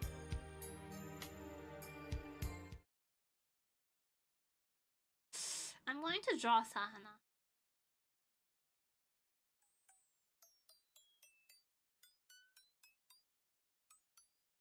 And that's a threat. Ever since I was a child, I've always been one step removed from the rest of the world. Couldn't stand its rotten stench, and consciously trained myself to take a bird's eye view of the universe as though I wasn't part of it. And how did I see my parents? A pig in the cup. Two bundles of vanity wrapped up in the stereotypical trappings of marriage.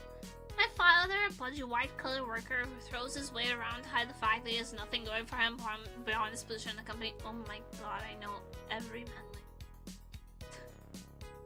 My mother, an infant who dreams her husband's meager earnings, still desperately seeking flattery from men despite being old and washed up. No, my mom is a beautiful goddess descendant of this earth, actually.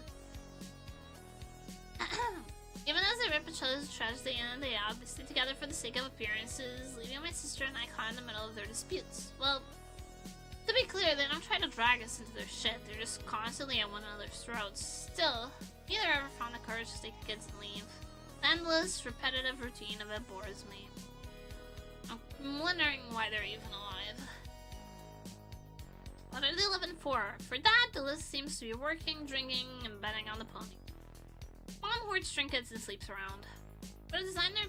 Oh, fuck.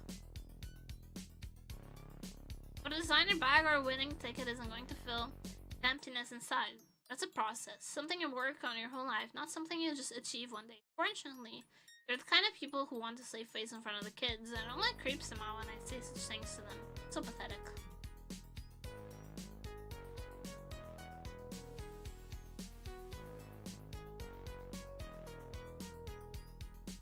As the vents plus an airflow, yeah, that's how she manages to have the big thoughts. The vents. Kinda life is about finding me. I mean, anyone could simply exist, it's not what I'm talking about. There's no inherent meaning there. Being here on Earth just means your parents follow their base biological instinct. The urge to reproduce. God's command. Be fruitful and multiply. I highly doubt God imbues sexual encounter with divine meaning. Being born is a coincidence. People attempt to find meaning in their existence, however, those are the ones, like me, who end up with a pseudo-intellectual bent and a career to match.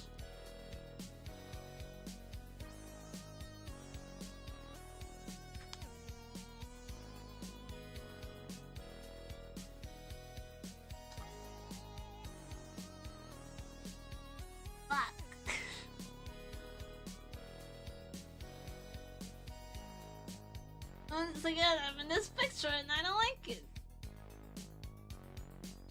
Stop throwing my platitudes back at me, bro.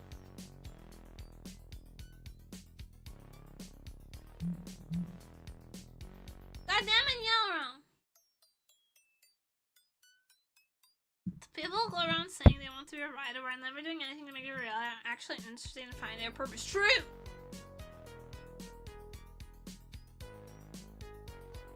Like, do something. I hate people like that, to be honest with you. I actually have a profound hatred for people who are always like, oh, I want to do this, I want to do that, and then actually never actually do this. I can be a little bit like this, but that's just because I have too many hobbies. But I have a profound, like... I feel very superior to people who walk around going, oh man, you draw? I wish I could, like... I wish I could draw, man. I wish I could draw. I just don't have it in me, you know? Like, shut the fuck up. You don't wish you could draw because you haven't attempted it. You haven't tried. You haven't gone after. You don't wish you could draw. You wish you could put forth the aesthetic of being someone who can draw. Be that ass right now. Be for fucking real. These people are content with their lives such as they are, yes. They get used to the daily grind of a job they told themselves was only going to be a stopgap and figure, hey, they're making a living and it's not so bad after all, following the same old routine of interacting with coworkers and killing time online after work. If you're truly hungry for meaning and purpose, you can seize them for yourself. Dreams do come true. That's correct. Balance if I sat at my club though. That's also Kevin and I use AI to fill my dreams. Mods! Throw them in the pit of snakes and despair, please. Thank you.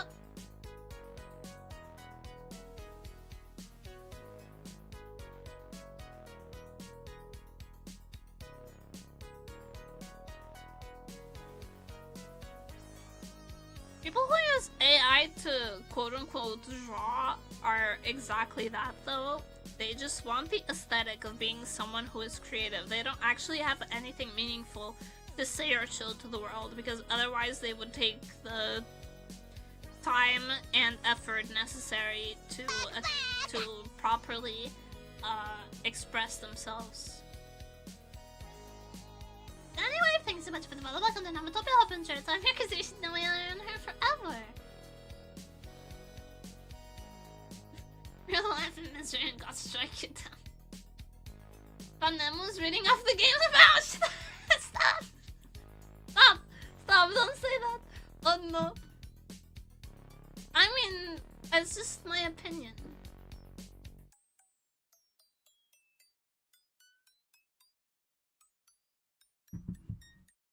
Most people aren't interested in actually having something to say or express. They're just interested in looking like someone who has something to say or express.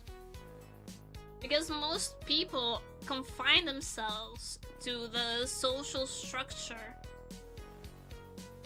And then, like, they just get, like, they only care about the social structure. This is why I'm like, I don't want to be neurotypical. And I have, like, kind of a sense of superiority about it to a degree. Because, like,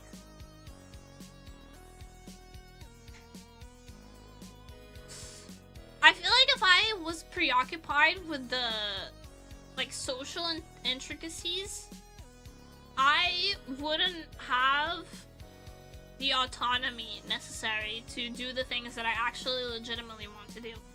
I have it. Everyone has, like, a unique perspective upon the world. That's just, like, the nature of being an individual. You have a unique perspective. But in order to be someone who can express that, you have to rid yourselves of the constraints of existing for other people's visibility. You have to, like, detach yourself from the social web.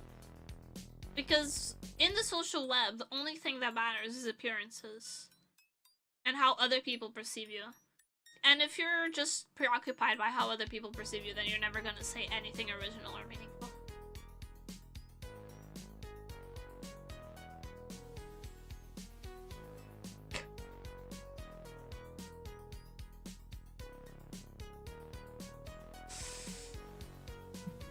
And some people just main Sierra and quick play, and that's... they're subhuman.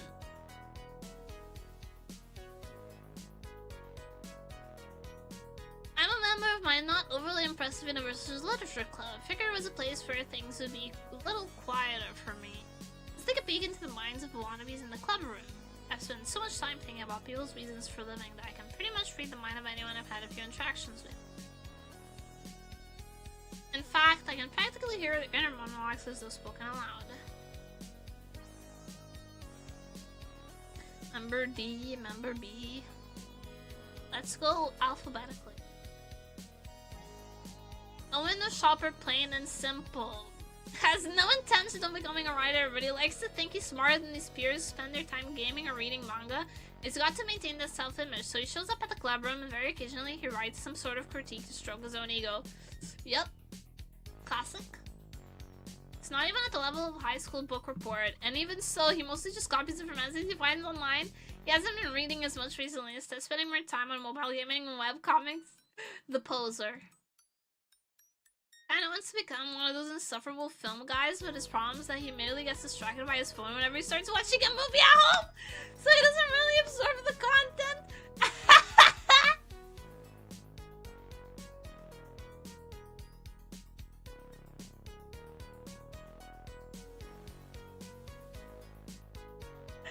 A poser through and through! That is pretty good at navigating life, and he might even land a job at a small publisher before graduating. Yeah, because he's fucking able to keep up appearances of being smarter than they are, bro. Being socially adept, but then vapid, is more... It's functionally better, society-wise, than being like actually qualified and adept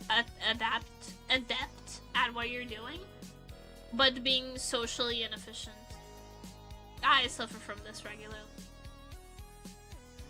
There he'll tell the young authors he runs into, I just couldn't hack it as a writer. It's like he's passing on his dreams to the next generation, in reality just passing the buck. Real. B. Girl who loves literature but loves being a literal girly even more. Oof. Brutal. Amadeus.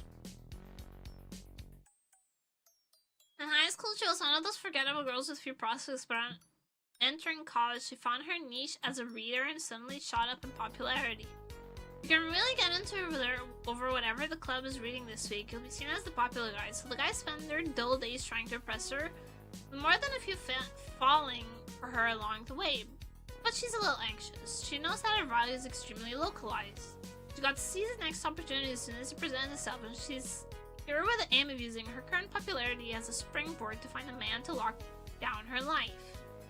Still, she's not a bad person. This is just what people do. Brutal. But true.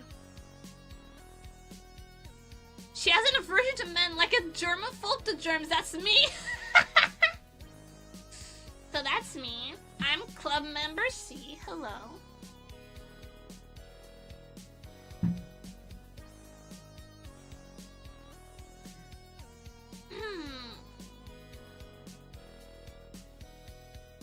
Thus, she reads books that have gender as a central theme. She takes pleasure in the consistency and routine of the club meetings, sharing her insights into these works as well as her own thoughts on her pet theme. Her identity now revolves around delivering her insights on how work depicts women, whether they want to hear it or not. She loves toxic masculinity, is highly critical. Okay. This has deviated from the blueprint, which is... And is highly critical of any perceived vulgar talk from club members or people online. No, I love vulgar talk. I have no filter.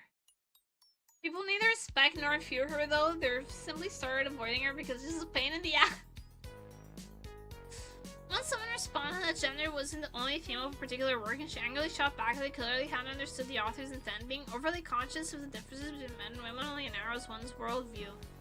Well, her count is just a number, but she feels beholden to the people whose attention she has garnered with her provocative rhetoric. Because success is modest, but it's success nonetheless. How's the game, Nemo? To me IRL from me IRL. Is Maya is the true Fujo status? Yeah. She's gone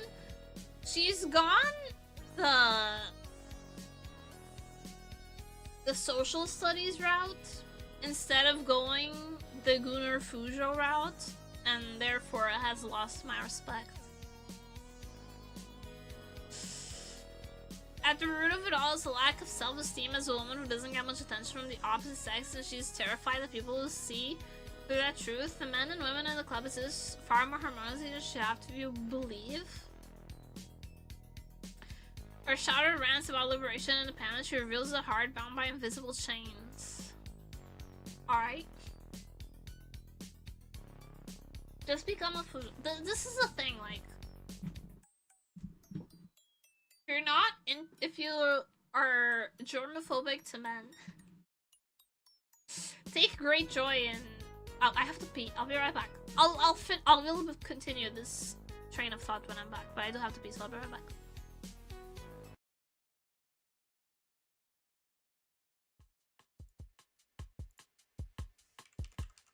One moment, please.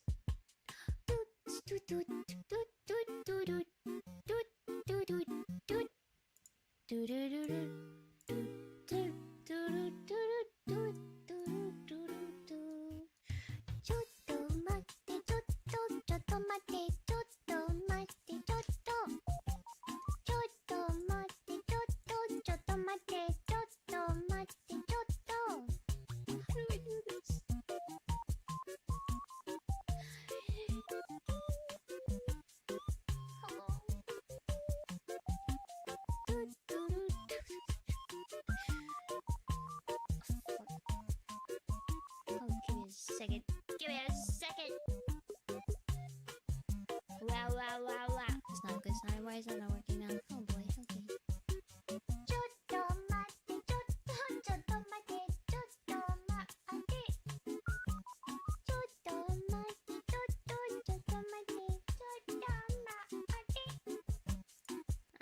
Well, alright then. One moment, please.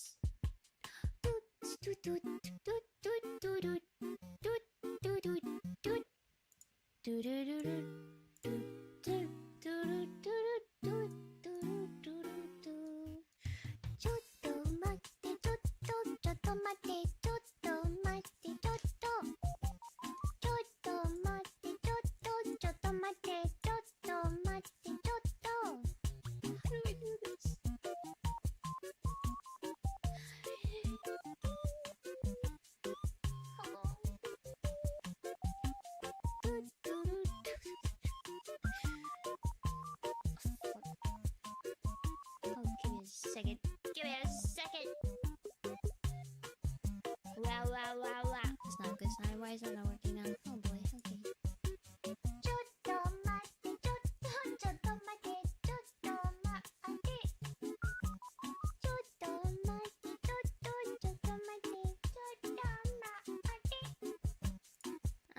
Well, alright then.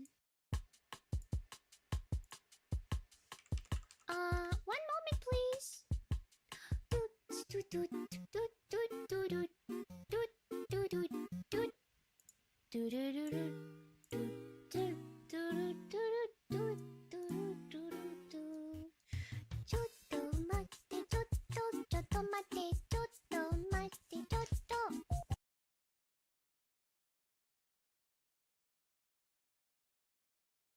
Okay.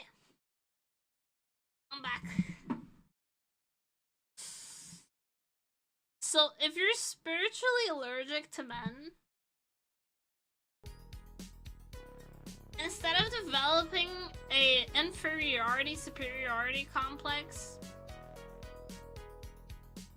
where you just yell about the social status and whatnot, you can easily own them with nice argument, but I've already pictured you as the bratty bottom in the BL in my head. And then you win every time.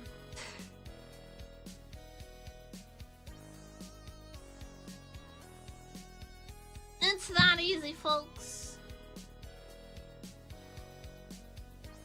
So I'm fucking answer to all troubles. Actually, in middle school,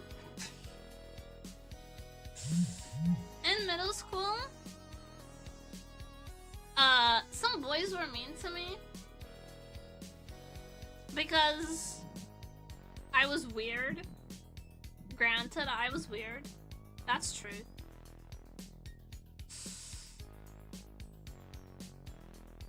But I was like the kind, like in the beginning, early on, I was weird, but I hadn't opened my mouth yet, so I was like kind of cool weird. I was like the mysterious goth girl that no one really knew what was on with me. I just always had a book on me. I didn't speak to anyone. I had my fucking MP3 player, my earbuds always in. So they thought I was unapproachable. But a few dared to try. And I very quickly shut them down because I was not interested. So then, as my weirdness revealed itself more and more, people just thought I was stuck up and weird. So some of the boys were not very nice.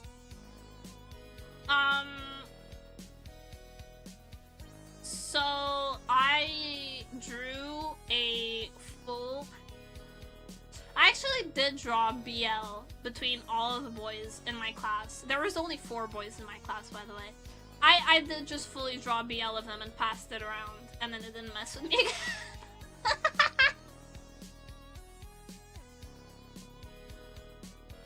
It did not mess with me again.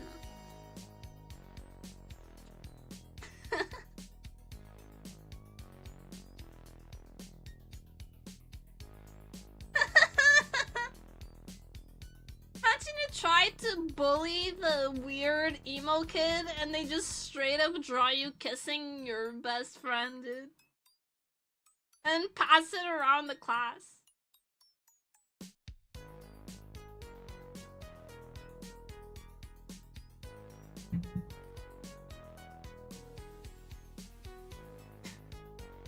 That's what I did. It was an easy victory.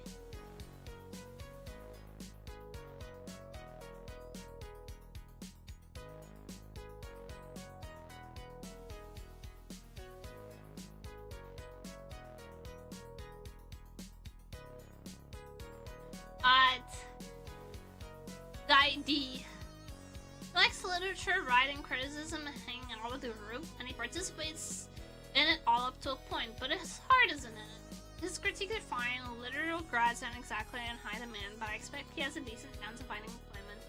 Pretty much got things figured out, but he's not driven, he has a complex about that. Sure, he wants to be a writer, but he doesn't have the passion to devote himself entirely to the craft. Given the chance, he'd much rather go out with his friends. When we're making a zine, he might pull an all-nighter for it. He stakes by on his level of commitment. The other club members generally like his writing, but we all, including him, know it's not good enough to be published. Vaguely, he had hoped that even so, maybe he would become a writer, that with his natural ability to get by, he might unexpectedly slip through that gate. But little by little, precisely because he is perceptive, he realizes that the drive possessed by the real ones is nothing like this.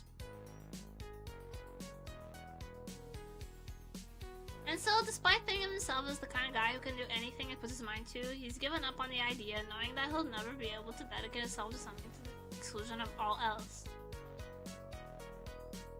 Kind of a double-edged sword, though, to be the kind of person who can dedicate yourself to something to the exclusion of all else. Because then, you kind of need the other stuff in your life to be a well-rounded person and to, like, function. Like, I'm the opposite of this person.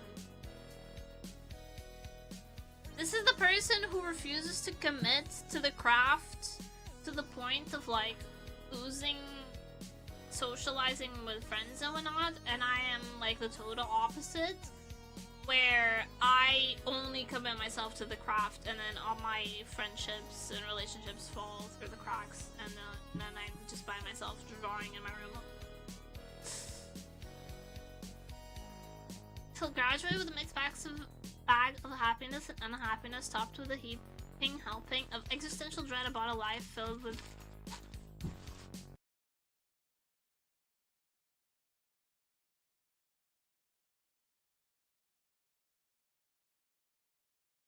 Excuse me, I was just delivered a croissant.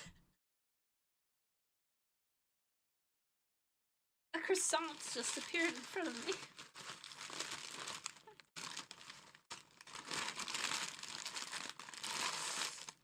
Oh damn, it's filled with something. What? Is it white chocolate? Milky Bar filled croissant? What the fuck?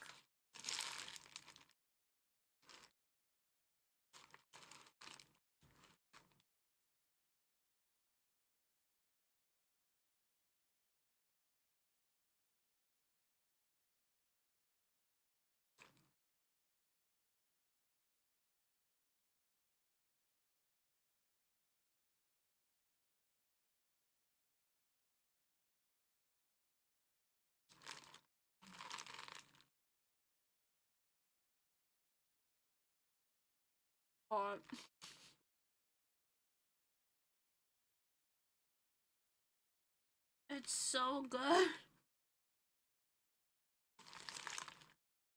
Incredible. See you later, Alec.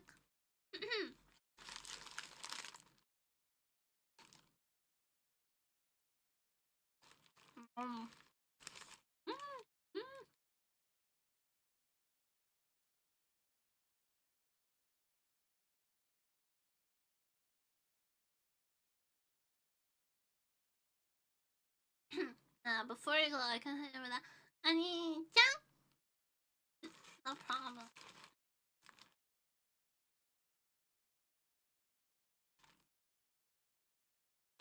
This is the best thing I've put in my mouth today.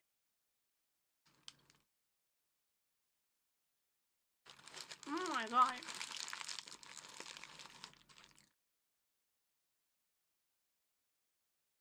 Anyways. He'll graduate with a mixed bag of happiness and unhappiness. Topped with a heaping helpful of existential dread about a life filled with mediocre accomplishment, a rare fluke of a solid showing, yet with no clear game plan. I suppose that's about all you can expect from the average university student anyways. Real. Yes, I am qualified to judge. Don't forget that I made it past the gatekeepers. I'm a published author, the ego on this fucker. Nerd emoji him. Actually, I am qualified.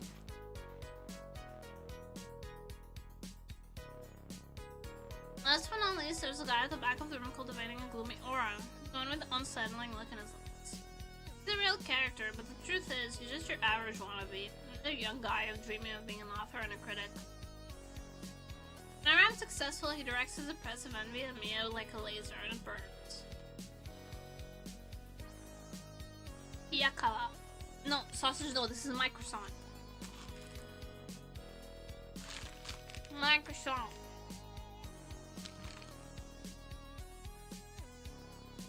Oh, it's kind of cute. It looks like a bottom.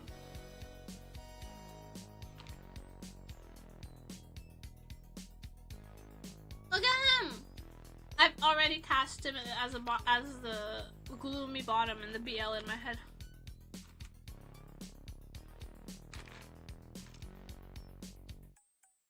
The name is Iyakawa, written with the characters for Cold River. Guy's eyes, he has his namesake. Please ironically call him sensei because he pompously criticizes others despite not having achieved anything himself. I'll end that when my book was published. Now I'm sensei. It's hard to tell whether he's glad the nickname is gone or whether he liked having the superiority acknowledged even in jest.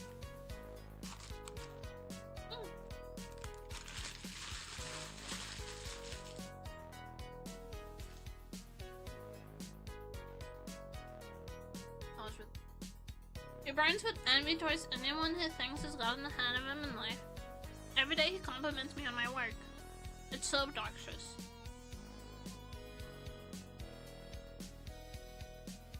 the game in Japanese? Oh. 毎日あいつは褒めてるの。仕事に褒めてるんです。うるさいね。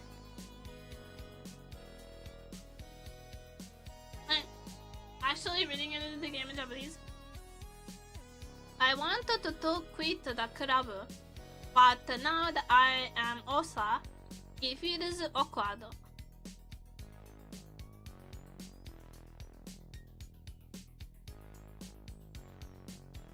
That's the only reason I'm still here.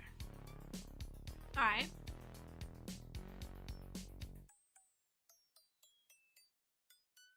By the way, I do have a friend I sometimes hang out with on the weekend. But things are awkward with him now, too. Oh, that guy. He's the most normal normie who's ever normed. We're never joined at the hip or anything, but I've known him since elementary school. Sometimes we don't hang out for a few years, but we always seem to come back together. Another kind of relationship, right? Oh. He seems to be working hard to line up a job after graduation. It's the kind of thing that makes him a normie, you see. A normal person walks around wearing clothes because normal people don't get naked in public. Onion just redeemed hydrate. Thank you.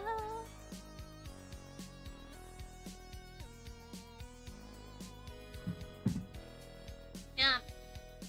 A normal person walks around wearing clothes because normal people don't get naked in public. I walk around wearing clothes because how else am I supposed to frill max? We are not the same. Plan to meet up soon to celebrate my book's publication. Well, it won't be much of a celebration. We're just gonna hang out in town. He'll probably treat me to dinner. It'll be pure normalcy. I mean that in a good way. I'm grateful for it, but as someone who can read minds, I'm also a bit nervous for it. Beneath this outward celebration of my success, frustration buzzes. He's desperately trying to suppress the fear of being suppressed by his friends. He doesn't know how to feel about the fact that I'm here for getting money and recognition while he's dealing with the stress of job hunting. But what can you do? It's yet another interpersonal struggle, albeit of a different kind from what I have with Hiyakawa.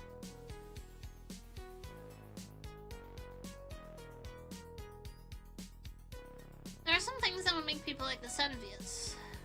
That's what makes it so difficult. Out in deep shadow lies a bright light and vice versa. Readers reply to my posts positive messages of encouragement. Of course, people discuss my work on review sites and message boards, but the people who contact me directly are usually fans with an interest in authors.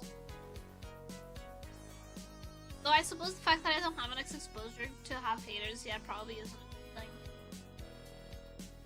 I hope the next volume sells enough for me to get publicly slammed. That's real. Anyway, I get plenty of DMs from girls too, you know. Your sister. People who secretly send me direct messages abusing me somehow for their own advantage, mostly women. This in turn fuels the jealousy of their peers, so I have nothing special going for them. If I show any interest in return, I'll be lambasted as only being in it for the women. But the true greats turn their messy romantic troubles into literature, right?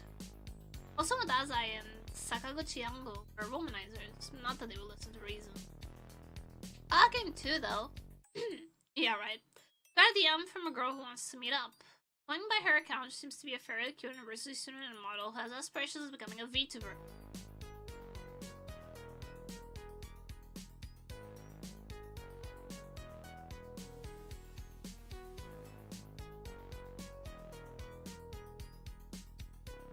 Couldn't be me, I'd never DM a man. She looks average enough to me, but her selfies get plenty of likes and she has about 3,000 followers. She seems alternative stuff and she messaged me because she emotionally connected with my work. Oh, be damned! Could be interesting to take a pic inside her head and use it as inspiration for my work. I haven't responded yet.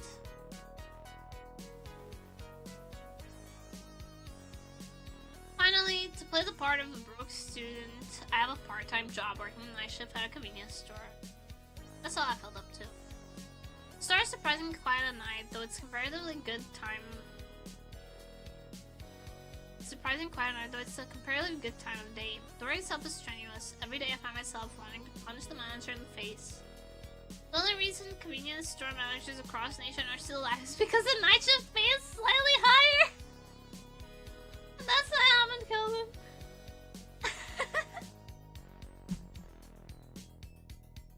This is how I felt about every middle management ever.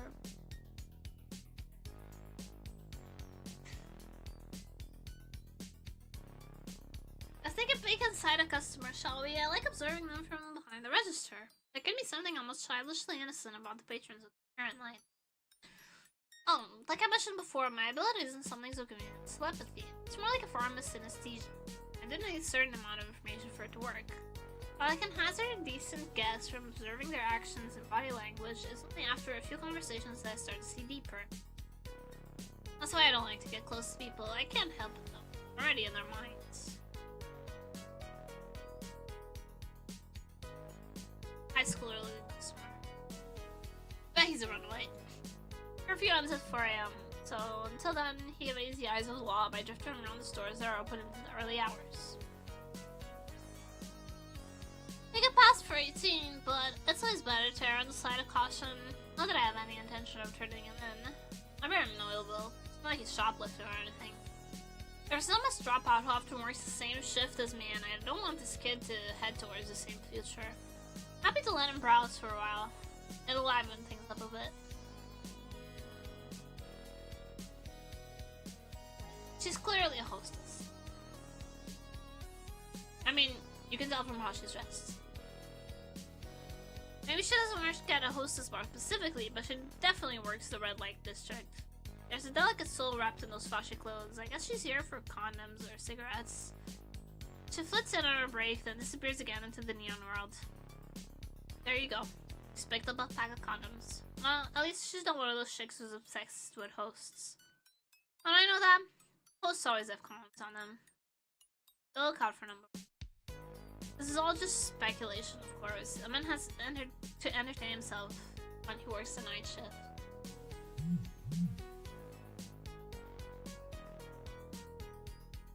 Old man.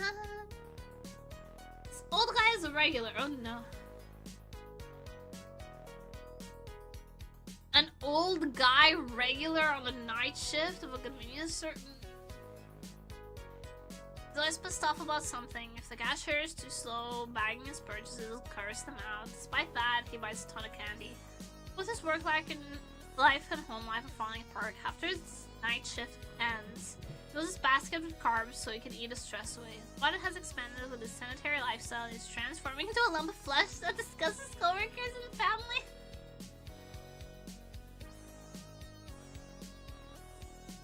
Yeah. Like that's the same. Yeah.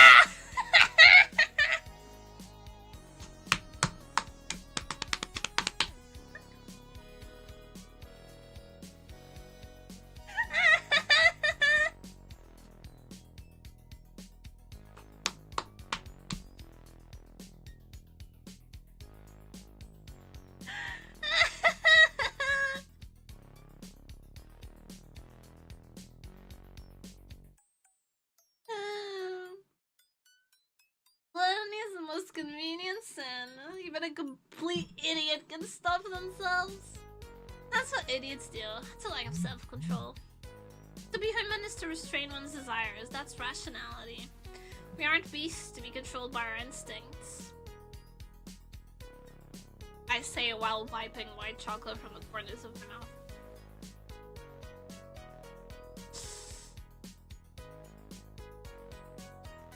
Streets are so deserted this late at night that I feel a certain closeness to the stranger's glimpse from the corner of my eye. You know how it is. But even as I hold myself apart, I am like these people. Like that dropout coworker I mentioned before. One's surroundings reflect one's true nature. One's surroundings reflect one's own true nature. I too am a character in this setting. I'll be making my exit shortly though, now that I have my prize money and royalties. Sadly, I shall be tendering my resignation in this liminal space where, at an hourly rate of 1,450 yen, a teenager can work a 10-hour shift and earn more money than they ever imagined. This place is like life's waiting room. It's time to leave. I'm determined to move forward to my future. Serves you all right. That's how I spend my days. I hate humanity and I hate this world. It's especially since my sickly little sister was born. We went through a lot before she stabilized, and now we siblings are in a world of our own. Sahana was born 1,000 times smarter than the average person. She's a genius. She was far too advanced for her elementary school, so she stopped going. It's my elementary school days, I always thought deeply on questions: why are people cruel? And what determines right or wrong? The more I thought, the more distant I grew from other people, until I started to see inside their heads. Once my mother asked me, why don't you like school? I've had this conversation. When I asked her if the other mom saw less of her because her kid was older, she screwed up her face in disgust and called me a little demon. I asked the question in good faith. I'd heard the concern buzzing behind her words, and I simply wanted to help.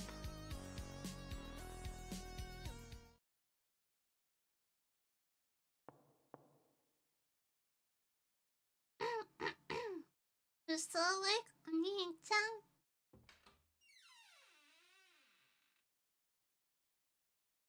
Is there? The sound of my sister's voice had finally become aware of the time. My time's for sleeping. It's the middle of the night. The witching hour, when the whole world slumbers, except for me. I feel bad for keeping Sahana up too, but I don't think she minds. Since neither of us goes to school, the time kept by those outside world doesn't really apply to us.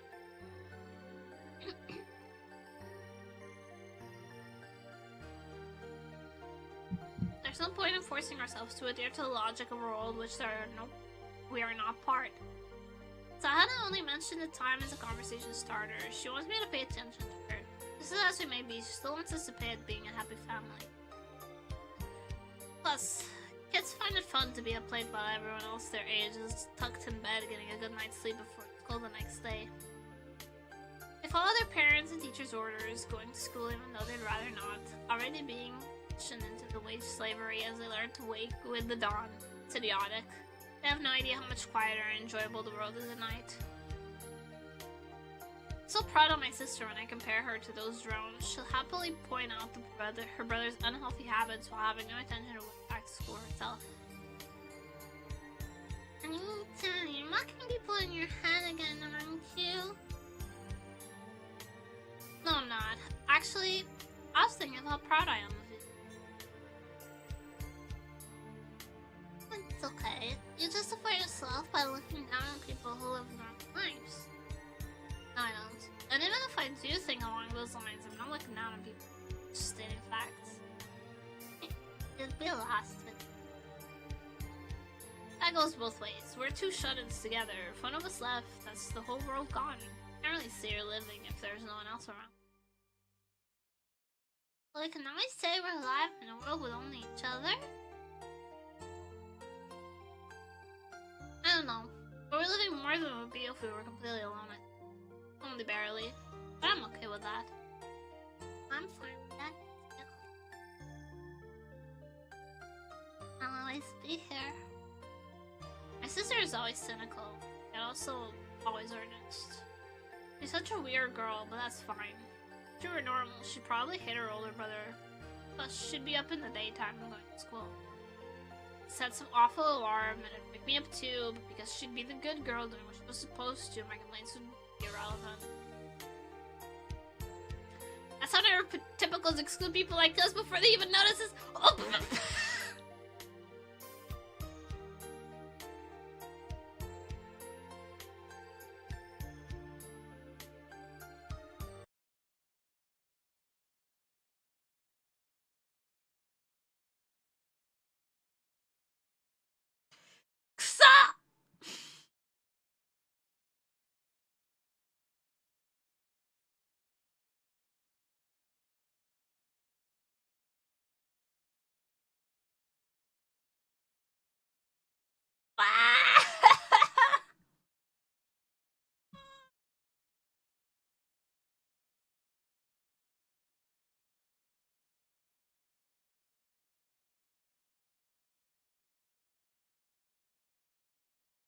Get out of my head!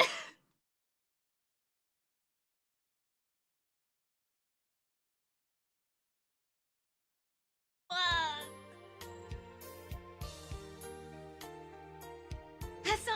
typical people like us before they even notice us. Those cruel people. We're just committing still suicide to get it, aren't we? Jump.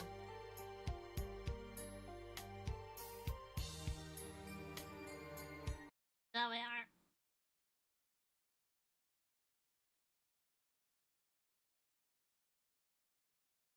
Dukkha. Truth at the fountain of the Buddha's teachings. It means that life is suffering.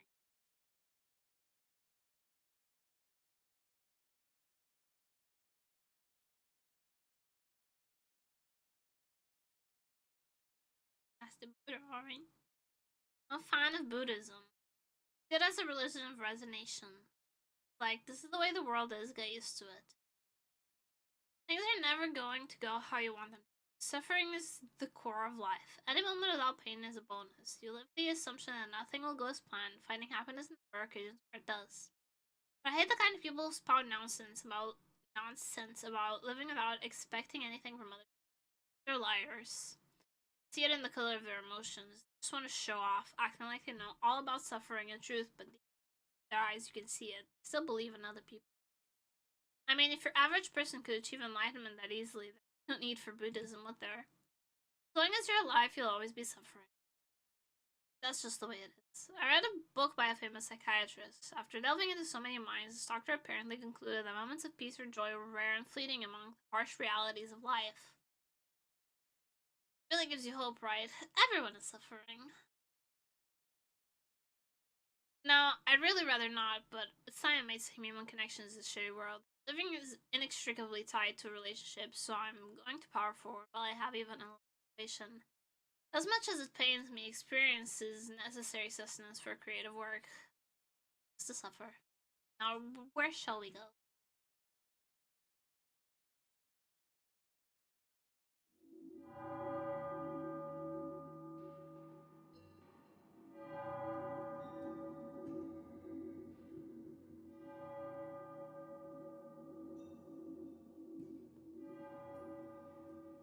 Oh, so no info?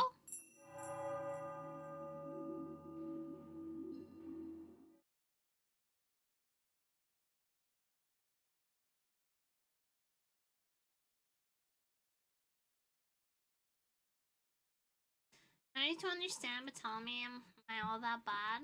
Lullaby, lullaby, stem to heart. Lullaby, lullaby, my jagged heart. Is that a song?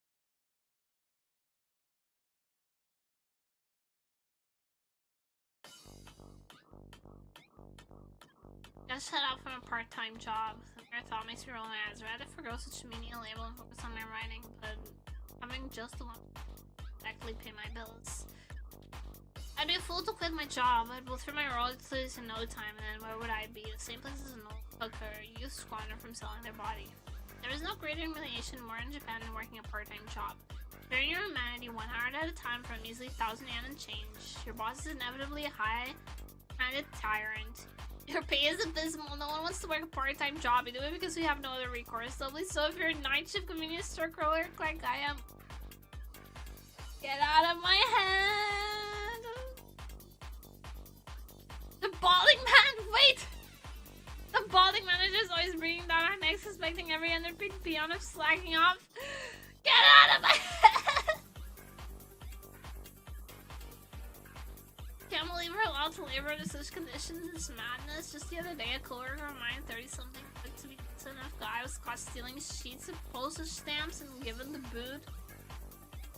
A single postage stamp is worth no more than 110 yen, but a whole sheet could sell for tens of thousands. Those stamps really add up. I'm almost impressed with his resourcefulness helps that we barely talked, and I don't care when a stranger steals a handful of stamps. He's nobody to me, and they weren't even my stamps. Aren't we all living paycheck to paycheck, just trying to make ends meet anyways? We're all lunatics underneath the thin veneer of social acceptability. Look at me, I'm nothing but a downtrodden, cynical college student. I work nights because I hate interacting with people. My shift lasts from 10 PM to 8 AM. Night shifts pay extra, of course. Extra is peanuts compared to the vast riches esteemed office workers raking in every month. My pay comes at the cost of no longer waking with the salubrious rays of a rising sun, yet there's no end to people desperate to snap up a little extra cash. Thus they fall into a working night's pipeline. First you skip classes, you repeat a year, and pretty soon you're dropping out. Am I on the road to being a college dropout? I'm sure that people think so. They look at me and think, he's throwing his whole life away. And they're right. I don't give a damn about college credits anymore. If I'm going to fail on my classes anyway, I might as well drop out and focus on my writing career. It's cheaper than repeating a year. When I sound fancy, writing career. I'm a regular starving artist, a bohemian. Yet to describe myself as a bohemian implies planning, intention. The truth is, I'm simply wandering my way through life. People who plot out their futures aren't equipped to be writers. Real. Or so I tell myself. I'm still writing the sob story in my mind when I arrive at the store where I work. Customers bring into long since atrophy for lack of use. All that runs through the decaying gray matter is convenient. It's convenient. Of course the workers are all the same. I'll think of as money. Welcome to an alternate dimension where all that matters is clocking out the second your shift is.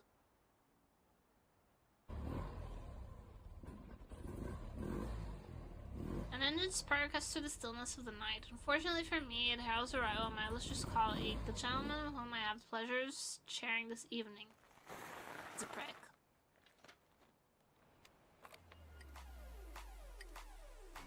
Yo! Delinquent bottom. What's up, buddy? Picture of a troglodyte biker, bro. He's got an awful shock of tacky blonde hair. He has the intelligence of a monkey and a lack of any other redeeming qualities. Granted, he isn't attractive. That's probably how he's managed to get by. His handsome looks and amiable attitude mask the brain activity. Brother, you might be gay. I know his type. He'll get a girl pregnant when they're both much too young, realize he's got to provide for his growing family somehow, and run out to get a real job. Next thing you know, he's brought a giant car to take his happy family on camping outings and road trips. Here comes baby number 2, he comes baby number 3. Oh well, what can he do? Better hop on down to the furniture store and buy a new crib. He was big into motorbikes as a teen, and now he transforms his passion into a career in the auto industry. Helps that he's always been an active type. He does good work, he gets paid in decent wage, he yells at his kids when they screw up, he blubbers with pride at their school plays, he never thinks a complex thought and lives a happy life surrounded by wife, kids, and similarly boneheaded brothers. All hypothetical. Don't you think it's strange how backwards it all is? Why is society set up to reward the morons and punish the thinking men? I've never seen this cretin look unhappy once. It's just not fair. Hey man, don't be jealous of me. What are you talking about? I'm not jealous of you. You sure? You look like you are. Either way, happy to be working with you. Biker bros are a society of animals. It's no wonder they have such sharp instincts. They rely on them to survive. That explains why my coworker's so good at reading people. Kinda like me.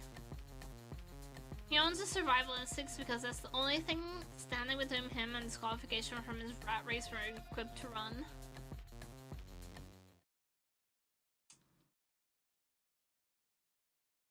Our shift begins now. I step out into the shop at 10. Watching this only you really can't tell when it goes from game monologue to Nemo original thought. Stop!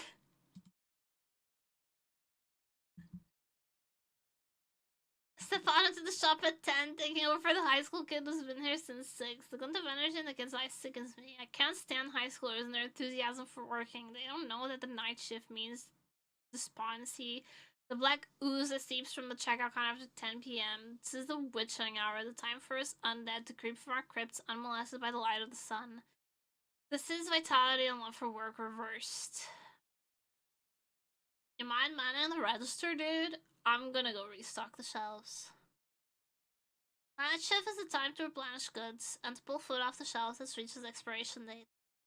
We must do all we can to send off the hardworking adults and the cheerful young college students to their happy, fulfilling days. Slyly smiling my work, a labor of love for the living. I ring up the handful of shoppers that trickle in through the night between cleaning the deep fat fryers. The stench is horrendous, a product of the buckets of oil we feed these machines to pump out the buckets of feed us. Every uneaten piece of junk food I toss in the trash makes me curse this culture of mass consumption further. Every chopper decides he's overweighting. Poetry. Poetry. He yells out the number of his preferred brand of cigarettes. Goji-young!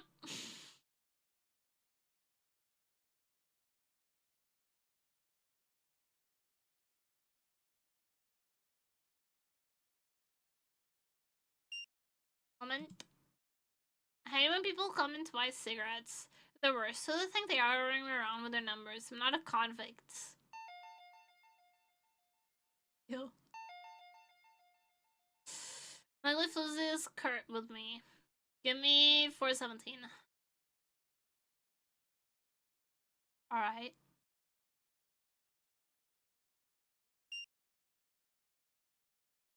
Maybe she deserves to sign up for the patrons who stuff 10,000 yen bills into her bra.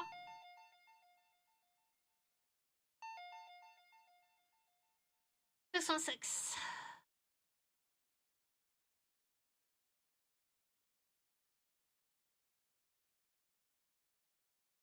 There's cold out there, huh?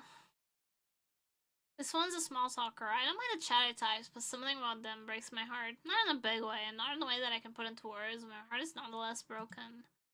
It's gonna rain tomorrow. Is that right? Shame. Exchange words with little substance and time drags on. I hate small talk.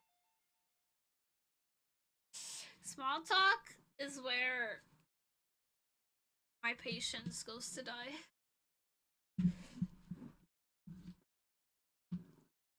It's better when there are customers. Having someone else around makes the agony bearable. Thing is, the night shift is a battle against time. The goal is to not look at the clock. Sluggish hands only inspire rage, which is why it's better when there are customers.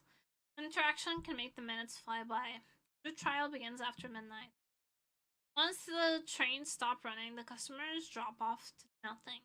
No one to talk to, but there's nothing to be done but slowly, laboriously, excruciatingly. Is ennui elevated to an extreme. Alright, it's good enough. Let's sit back and kick it. Got it, Dokodami. Sitting back and kicking it is. The guy's got a hell of a surname, Dokodami. It means chameleon plant. I've heard tales of convenience store workers using fake names to put off mean customers, but this man would never need a fake name to deter would-be complainers. Given his name and his punk appearance, he was born to work the night shift. A lot of bento boxes throughout today. You want one? It's fried chicken. We switch into slow-mo once the customers are gone. I have a list of things to finish by morning, but they'll be done eventually. Mopping the floors, bathrooms, respecting the bottled drinks, that sort of thing. No more than 2 or 3 hours of work, even if we chat while we work and take sweet time with it. If we're slow enough, we can make the work last until the running rush. Then the commuters fill the store and tie me up at the couch register until 8 o'clock rolls around and my shift ends. I collect my paycheck, 1,000 yen, near enough, and head home. I'm gonna hit the slots up for work tomorrow morning. I got a promo going on. Just come with me and help me enter the lotto. I'll buy a ticket off of you if you guys are good now. Convenience store night shift is therefore a matter of waiting out the clock for the co-worker. The nature of the co-worker determines the difficulty of this exercise. Prior to Lokodani, the last fellow inmate was a fatso in his 40s. He peaked in high school and wouldn't let me forget it. I saw him drooling over internet escorts during breaks. Every word out of his mouth was about sex. Sex, sex, sex. It was pure torture. He's gone now. Good riddance. Good fucking riddance. I know a lot about computers, right? Know anything about crypto? I hear it's a good investment. If you're interested, try it. I know a crypto app you could download. I do not. Google will remedy that. Don't know. Tried it once, but I got confused when it came to making the wallet thing. I don't see the point in putting in a bunch of work for it to pay off in the end, you know? If I was asking if you know how it worked, if it was easy to make money through crypto, everyone would. Yeah, figures. Let's take the pachinko. Why don't you put money into a government investment account? It's called a NISA. You can build up a decent amount over time. What now? A Nissan? Tell me the government goes around giving people cars? Tell me a shrimp fried this rice? That's wild, bro. Hook me up. I gave you the chicken bento, so you owe me. Get real if the government handed out cars on me working this part-time job. Figures. Instead of him to ignore the way I treat him like shit, he annoys me, but at least he's mildly entertaining. I'm bored with him, certainly never enough to try reading his mind. Still, I don't want to get too chummy. Biker Bros are pretty crime recidivists, or petty crime recidivists. It's better to keep a careful distance. I can park with the lights. He's the guy I talk with until morning comes, and then we both go our separate ways. When you start working here, they'll put at me something. Money, man. I don't care if I dye my hair either. All the maths is done by the cash register. I don't have to use my head or anything. I don't get pass up free bento boxes, am I right? Or like bento boxes just sneaking out of trash can, but okay. That said, there's a tacit agreement that we can take whatever expired food we want, provided we keep it on the down low. Manager would chew me out if I got caught, but I'd put on the spot if he tried to yell at me, and he knows this.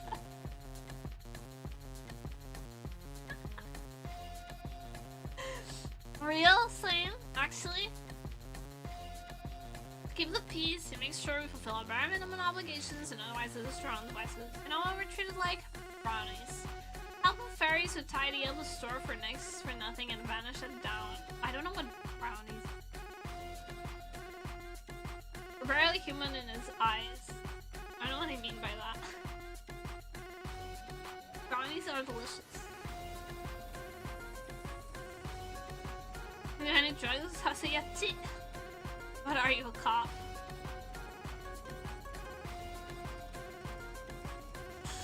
What are you, a cop? That's actually how I talk.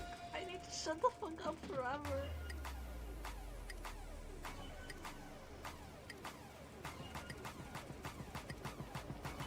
Nah, sorry, just curious, not trying to push nothing.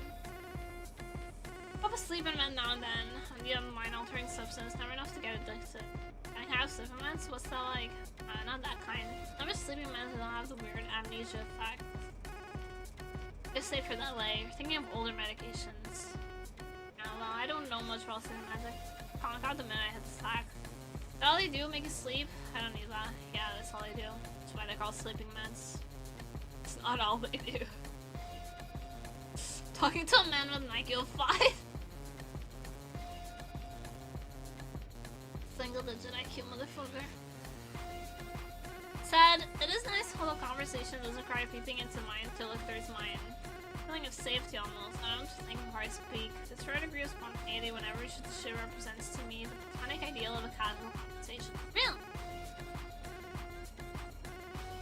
Hi, Blue Wolf! Just came to say like hi like your mom. Thank you!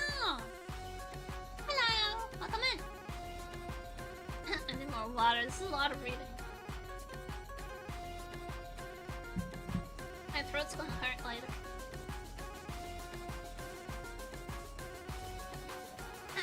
The whole point of life is enjoying it. If you're not having a good time, you're doing it wrong. Not the meaning of life, I'll figure it out. How look at me some.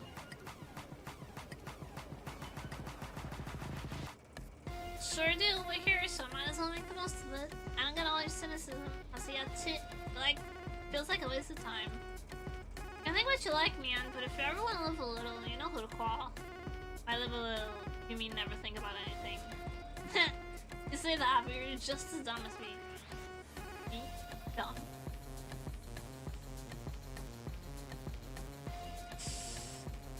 Sure, neither of us knows shit.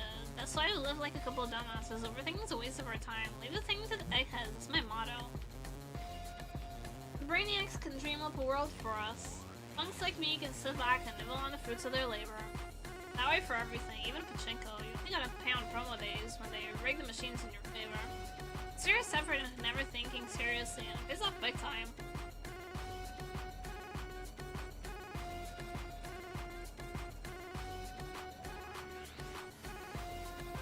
It's unfair how quickly he and his ill can see into the heart of a matter. No wonder we overthinkers, we nihilistic nerds, never stop passion as animalistic punks. Ryzen compatible as oil and water. Right? Fucking love that place. Cute girls everywhere, cute guys too. You think they're hot chicks and wham, they pull out their dicks. Two for the price of one, you know what I'm saying?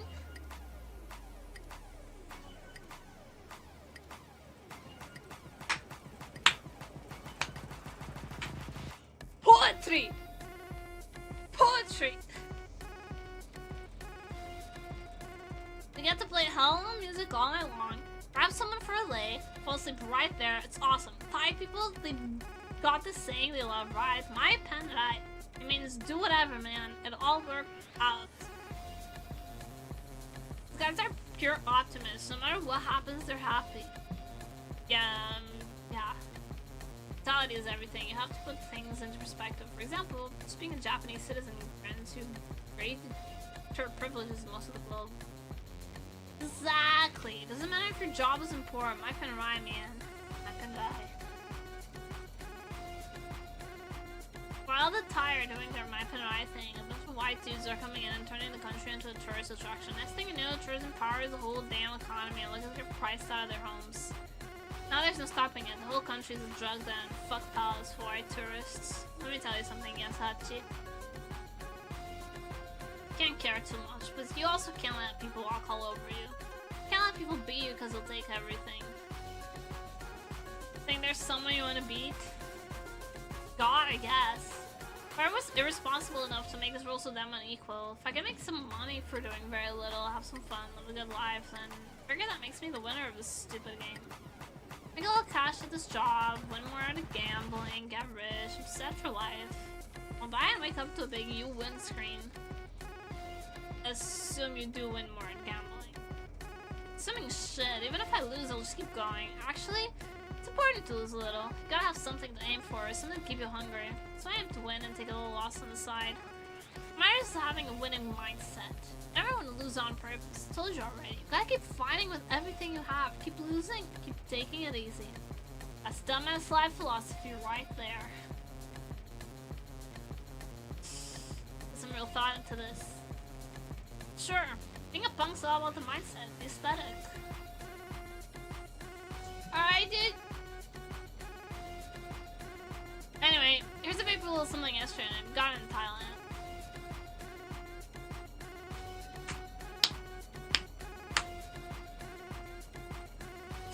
I would not hit this man's vape. I, nemuri ban, would not hit this man's vape. I would not. I would not do it here. I would not do it there. I would not do it anywhere. See, there comes the petty crime. Not that I care. Morality could fuck off. Got some time skill. You want to line up with me? Just said you weren't gonna push. Dude, you're such a buzzkill. Smoking alone is no fun. Hey, if you don't wanna, that's cool too. Never hurts to try something new, I guess. I, nemuri ban, would not hit this man's vape!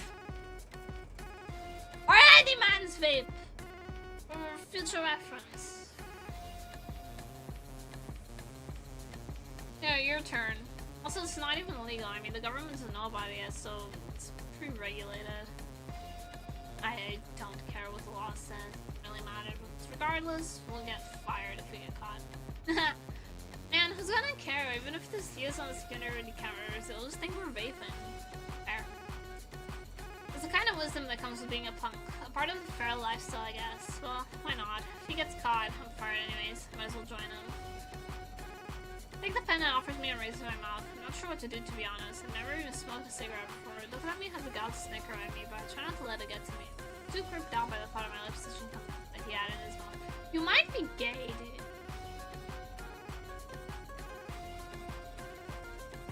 Are they dating yet? But they just had an indirect kiss.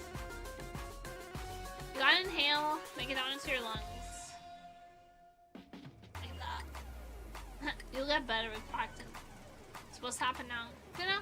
Just gotta relax and enjoy it. Some people have a bad time on the first trip, but hey, my pen died.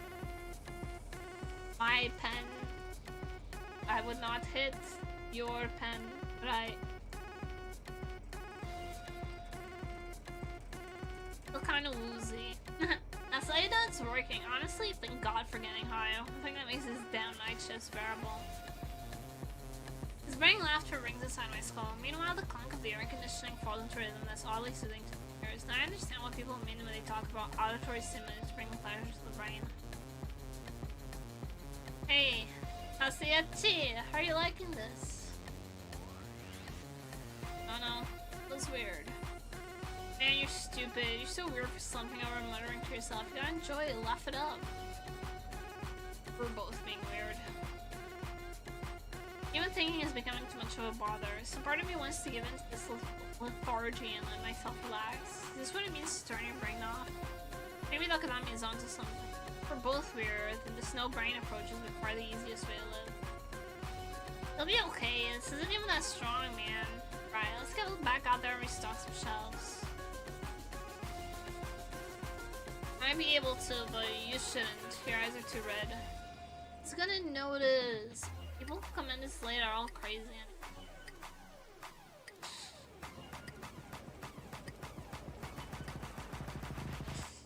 You hit his fan. Do not hit this man's vape. Already smashed? You're going to jail. Beta, jail.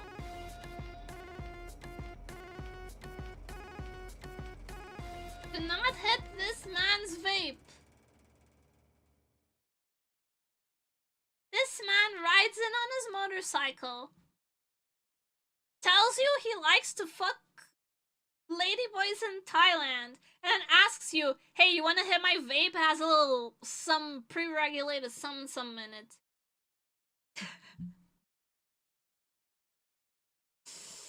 And then you say, smash? Have some decorum.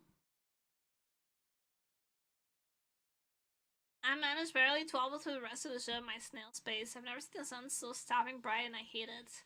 Dokadami on the other hand is wassailing off to the pachinko parlor. I was going to yell at him for getting me high, but when he claps me on the shoulder with a big grin and says, that was fun. I just don't have the heart to tell him off. It's only for a few hours anyway. I can go home, slip it off, and return to my old gloomy self. But until then, my pen and I. Times are rough, them.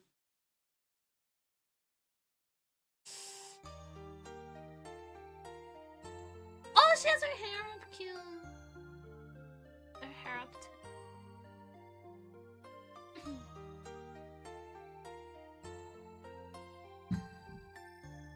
You stayed out all night, oniichan. And you're still awake, Sahana? It's not healthy to be up so late. It's healthy to be awake at 9 AM. That's school. But you're not going to school, are you? Nope. You should go every now and then. Even I go out for work. Oh, what a good boy you are when you tell. Your eyes are kind of red. Oh, yeah. Society is cruel, but you can't give in to it. You're not allowed to cry. I'm not giving in, I'm not crying. Screw society. Can't conform to it either. You fight it, and you interrogate it. Never forget that.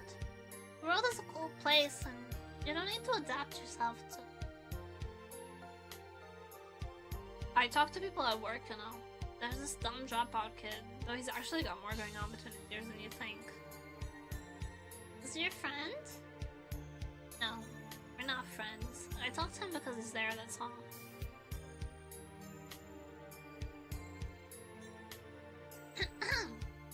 Hi, this is Team Leader, Serenity Forge, publisher of Sister Other Paranoia. Thank you so much for checking out the game. I'm enjoying it. I'm enjoying it very much, but next time you want to use my deepest thoughts and feelings, please credit me. I'm joking. Thank you for showing up. Thank you for checking me out. I'm having a lot of fun. My voice is kind of going though. I've been reading it for a while.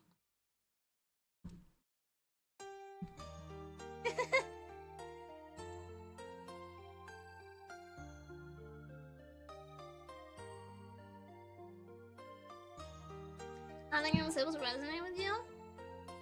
I admire Nyala's works a lot, so I was very excited for this game. I'm glad I was able to play it. Thank you for publishing it.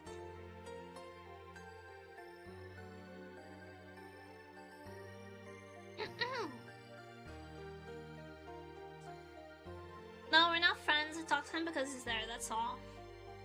There are some things you can learn by watching from afar. Hana knows. What do you know? Come on, off to bed. Find a book to read or something. I'll stay beside you until you fall asleep. Sure, if you want. I do. Good night. While everyone else is cool, I'll sit here and read.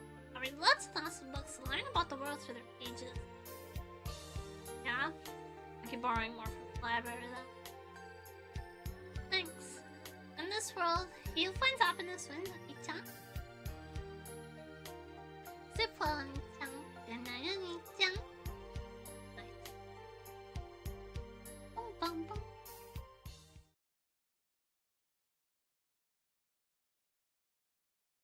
I will always love you, even if the whole world.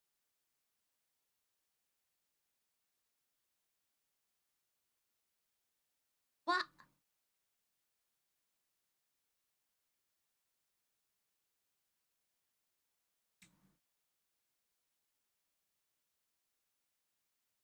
I want to make out with my sister.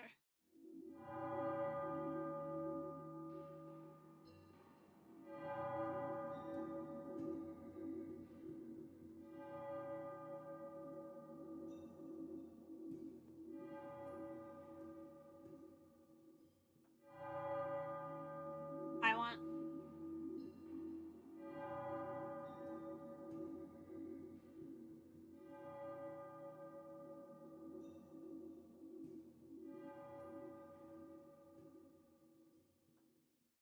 I want.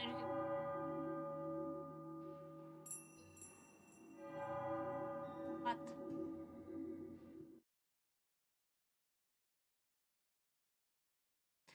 Critics are men who watch a battle from a high place, then come down and shoot the survivors. That is the Ernest Hemingway. Real. Tell them, Ernest. Tell them, Ernie.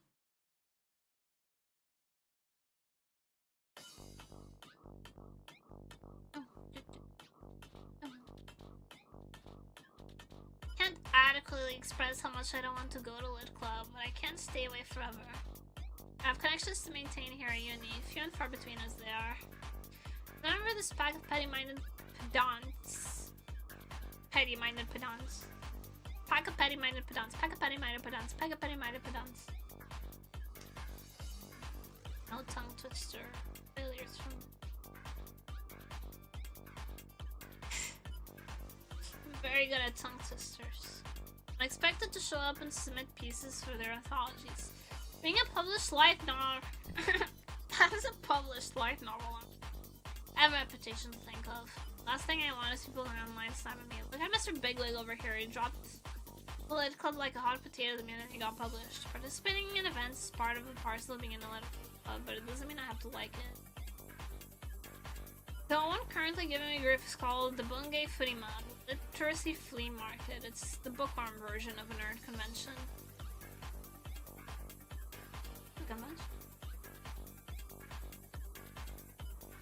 People show off their novels and essay collections about as interesting as watching paint dry, but it has its fair share of fans.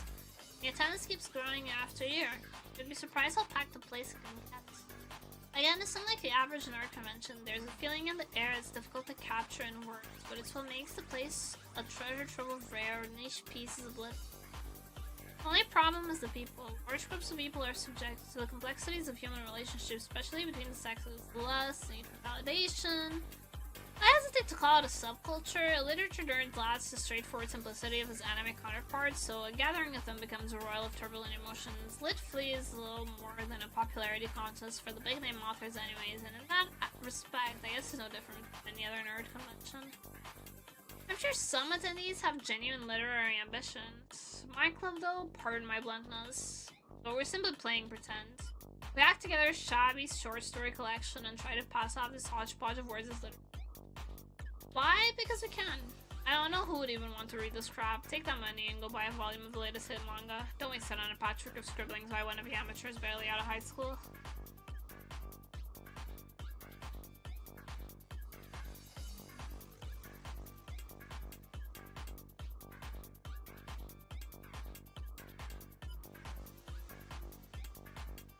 You're late? Well, I'm still gonna stream for like probably another hour, so you're okay, Cabin.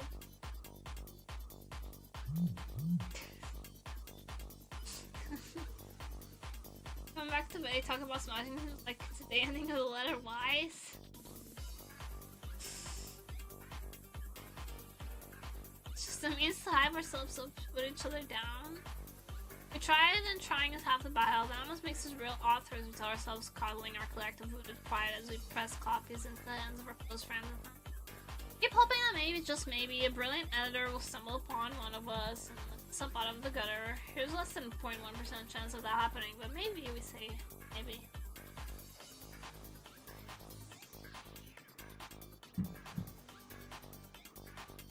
This time, however, the power dynamic is always key.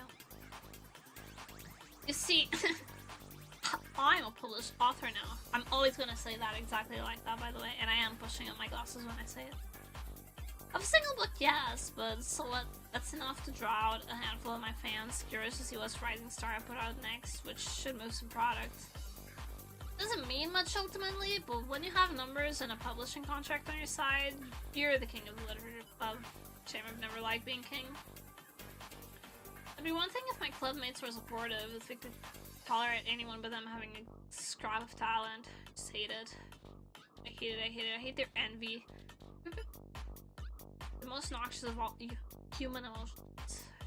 Real. Factual. Yeah. Is your energy in the club room? What else is new? We're all here because we have nowhere else to go. The only time we pretend to be proper leader of the club is when we have an event looming before our heads. The rest of the time we sit around, jawing away at in the name of literary criticism. At first we function like a book club, always reading the same books and discuss them. Before long they'll separate into two camps, those who give a shit and those who don't. It's hardly surprising. Literary clubs are a haven for people who don't want to be alone but can't be asked to be social. I wouldn't bellyache so hard if you others would put in the effort, but they don't. They wouldn't know effort if it bit them.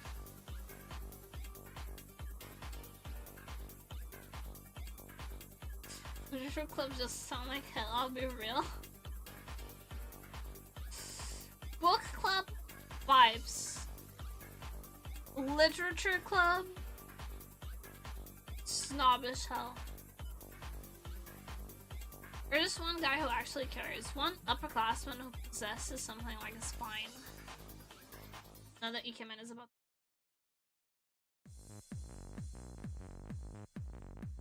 Never mind, it's the gloomy kid. It's the bottom! It's the gloomy bottom. Oh, look at the cat dragged in, Hasiya-kun. Hello, Hiyakawa-senpai. Smash? He'd take it too. How's the little light novel going? It's going. That's Hiyakawa-san. A year ahead of me, 3rd year.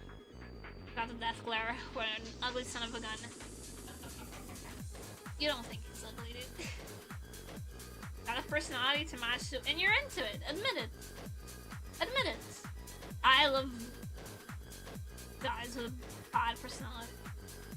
I pronounce you bottom, and I will draw you getting railed. Now that I have room to talk on either count, I hope that means you're making progress. I want you to keep our readers waiting while you finish your lit flea submission. Sarcastic bastard. Again, not that I have room to talk. You know how you brought that up? It's scoping me out. It's easier to hear that I failed. He wants to reassure himself that my first success was just a fluke. Flash in the pan. He's clinging to his position at the top of his little hierarchy by whispering doubt in every ear. So what if he won by a rookie author award? He's a one-hit wonder. Things weren't so bad before my book came out, and I sure didn't ask him to be threatened by me, but here we are. So I came along and ruined everything. On Club was all people who stood it. There's no else chance in hell of getting published. Once, he could base his ego on the supposition that he understood literature better than the rest. Now there's me hanging around, my mere existence, thumbing his nose at him and asking, "Where's your rookie author award?" You'll never hear me actually say that, of course. That would be the next level pathetic. Publishing a single book is small potatoes anyways, but the average enterprising 20-something wannabe, the distinction between being published and unpublished is night and day.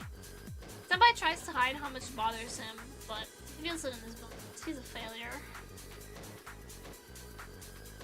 I feel bad for him, but not so bleeding hard. He's obnoxious, plain and simple. It'd be one thing if he could write worth a damn, but all he does is skulk around in the club room and internet message boards playing pundit. He latches onto whatever is in the limelight and it picks it apart.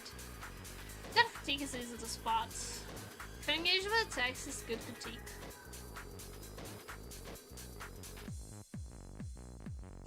Most morons go hunting for what's not in the text, and at that point, it's quibbling for the sake of quibbling. Anyone with a keyboard can say, I liked something, or I didn't get what they were going for.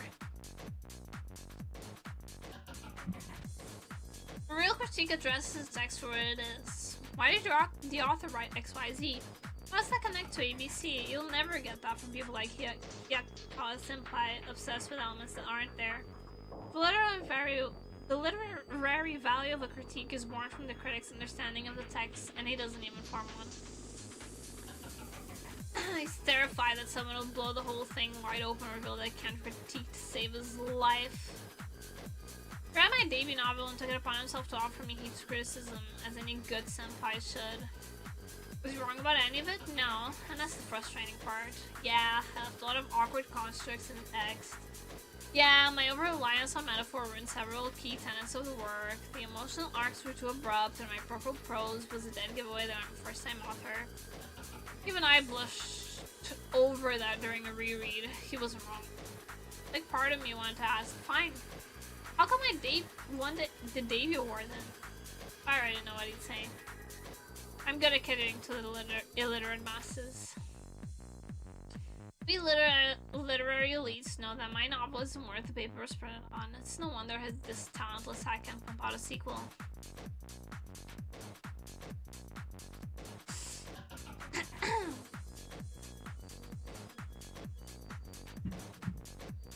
Yo, is this the Red Bull Cherry edition? The Sakura Cherry edition?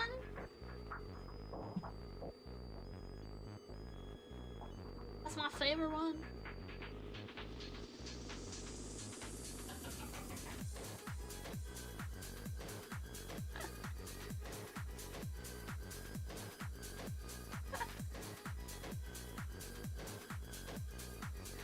Alekman just redeemed hydrate.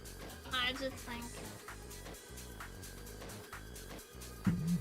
you're not wrong. Things are slow going right now. I'm looking forward to taking a break with this short story for Lit Flea. Short stories make a perfect refresher between longer works. Remember, people will seek us out just to read your story. Try not to let the club down, will you?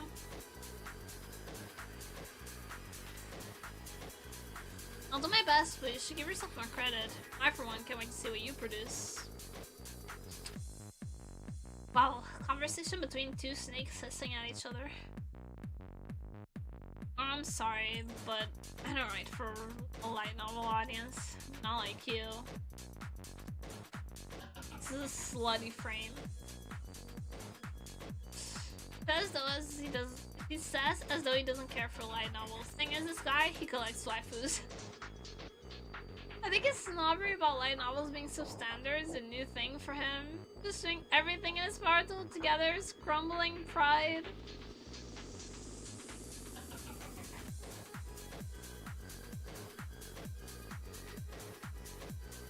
Directing the film in his own life, and I'm cast as a cocky upstart privileged with the power to churn out light novel slop. He's starring as a literary genius awaiting discovery by the masses, and he won't let a little thing like reality get in the way. That's the funny thing about people. We're capable of convincing ourselves the most ridiculous things to safeguard our egos, and over time, lies become foundation to our identity. It starts off as a self-defense mechanism, anything to avoid the harsh wake-up call that is reality, and eventually transforms into pure conceit. Someday, I will be one of the literary greats. It just hasn't happened yet. I'm not saying it's bad to have a competitive streak. Look at this bratty-ass bottom.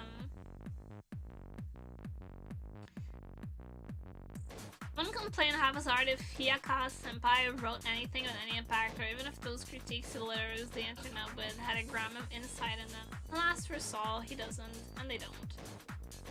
He may be a competent reader, but he goes on to make his whole identity. Must be torture to go through life as an utter snob. He's also a philosophy major. Need I say more?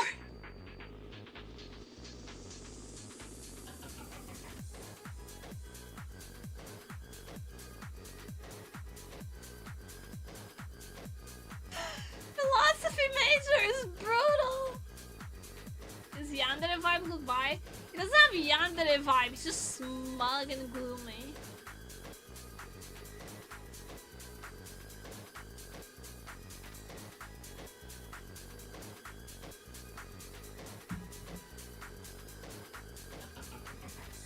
He digs deep into his bag of tricks to convince his fellow members that the Poser posse that he's so much more erudite than they are.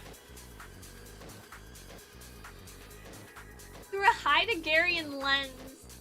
It's not exactly Lacanian. You'd understand if you read the Critique of Pure Reason, wrap up with a random rant bashing Adlerian psychology, and to the uninformed masses, you know everything.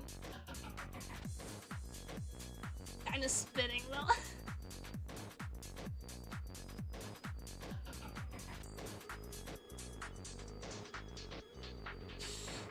Fuck. You can see now I have to cut him down to size. He's too fucking annoying. Sorry. Like I said, I look forward to seeing what you come up with. Alright, by Katsu. I'm tarnishing your industry credentials now. Industry credentials? My god, man, we're in college. But enough wasting oxygen on him. I actually do need to lock in and make headway on my lit flea submission. Like with Hiyakawa Senpai, I hope to cultivate a reader base that will knock a short story just for its length. Plus, I figure a published author's piece in a University Writing Club anthology would be a cool collectible someday. I'll probably fetch a premium if I make it big someday, with anime studios lining up to adopt my work and all. Look at me getting ahead of myself, acting like a kid. Perhaps I'll look into Hayakawa Senpai's mind to see how much I riled him up.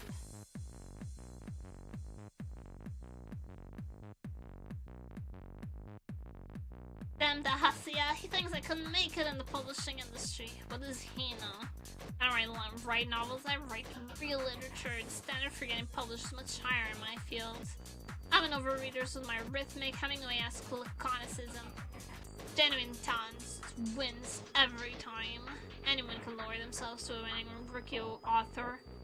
Light novel prize, all it takes is following the trends. Write your dream girl, tada, instant bestseller. Now if I was to write my dream girl, she'd be a demon girl, one of those misanthropic types. Oh my god, stop. Give her the face of a fallen angel and the body of a preteen girl. Stop! Stop describing me! But she'll have a complex of God, of course. Stop describing me!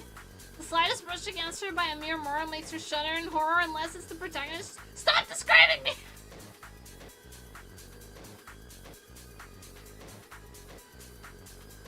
Stop describing me!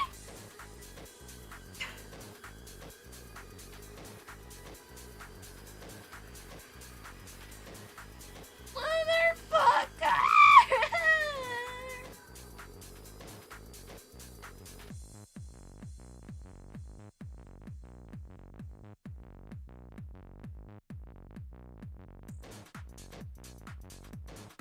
Okay, I need to stop. I'll have no cringe like the inner monologue of a wannabe author. Real?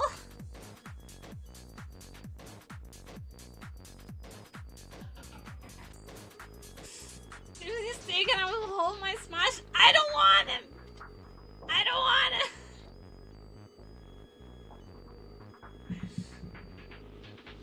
He's at least thinking about writing.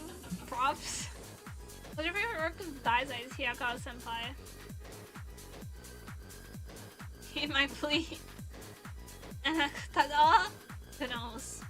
Takayashi Ango? Idiot. All Kamashi Chohei. More sci-fi than literacy classes, explain though. I'm partial to Tonight I Sip from the Milky Way. Let's see. See what? Nothing. Not surprised to hear any of it is all. I love messing with him. Almost makes him bearable. Just fuck already! How about you? Me? What's your favorite Dazai story? If I had to pick one, I'd guess Schoolgirl. Interesting choice. He's clearly never read it.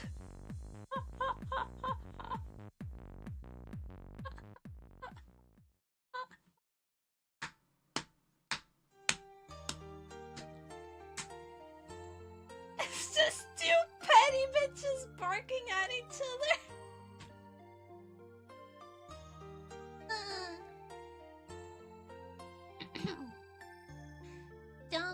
Are you going to write for your short story, oniichan? Good question. I'll never fill 10,000 characters, I guess. You should write any romance.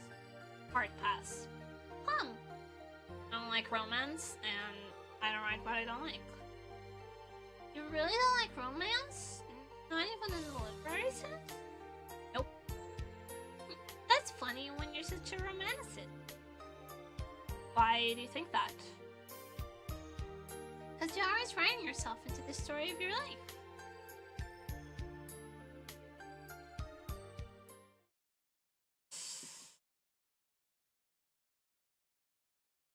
I don't particularly like the 3D world, nor do I really care for the 2D. As I started to think that fictional characters are just people, anime and manga lost their shine.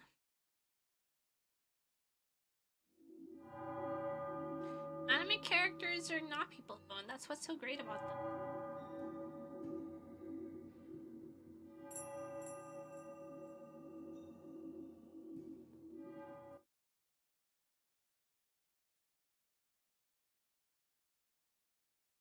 I'm a caterpillar, always hungering. I'm a caterpillar, always feeding. The human share of the caterpillar. Okay. Caterpillar. Caterpillars retain their memory when they turn into ice, by the way. Tasia! Stop and fix your posture, huh? You look like a hunchback. Oh, it's the normie. Seeing my buddy for the first time in a while. If I described us as bros, I'd give the impression that we're closer than we really are. It'd be more accurate to say that we use each other, two weirdos together, get to pretend to be normal. Every now and then we get together to hit up the otaku stores. It's been our thing since middle school, but now that we're at different universities, our interests have departed, we only hang out every few months or so. Still, our connection has proved resilient, so I suppose in the end we really are bros. Nice to see you haven't changed, Igusa. From my perspective, he's matured with shocking ease into a nerdy student with no particular special qualities. He plays the latest mobile games, occasionally buys merch, talks about anime du jour, sometimes it's a little gaming. There was a time where he was more passionate about this stuff, but with the pressure of completing his dissertation and job hunting, he started to talk more about real life stuff than fiction. Basically, he's hiding out in his college chrysalis, soon to emerge a corporate drone. From his point of view, he'll have his fair share of struggles, but from an outside perspective, I'm sure it'll be smooth sailing. He'll manage to find a job, he'll start working, and while grappling with the tension between personal fulfillment and the daily grind, he'll earn a decent salary and get into a decent relationship. Next natural step will be marriage, and then he'll do his best to raise the kids in a somewhat stable home, hopefully passing his hope to the next generation. It's not necessarily a bad thing, but to create a person, normality is the anime. Real! That sounds like my own personal hell. There's no malice to them. The banal words and gestures of these normal people chip away at the creative heart. When I joined my university literature club with a serious focus on writing, I couldn't find my scorn at the way they acted like writers with a capital W. Most people have a fleeting dream of being an author at some point in their lives, but 99% of them never achieve it. Mikasa, of course, was silently betting I'd give it up to pursue a real career. When he wished me good luck, there was no sneer hidden behind the words. He did, though, expect to make jokes at my expense later.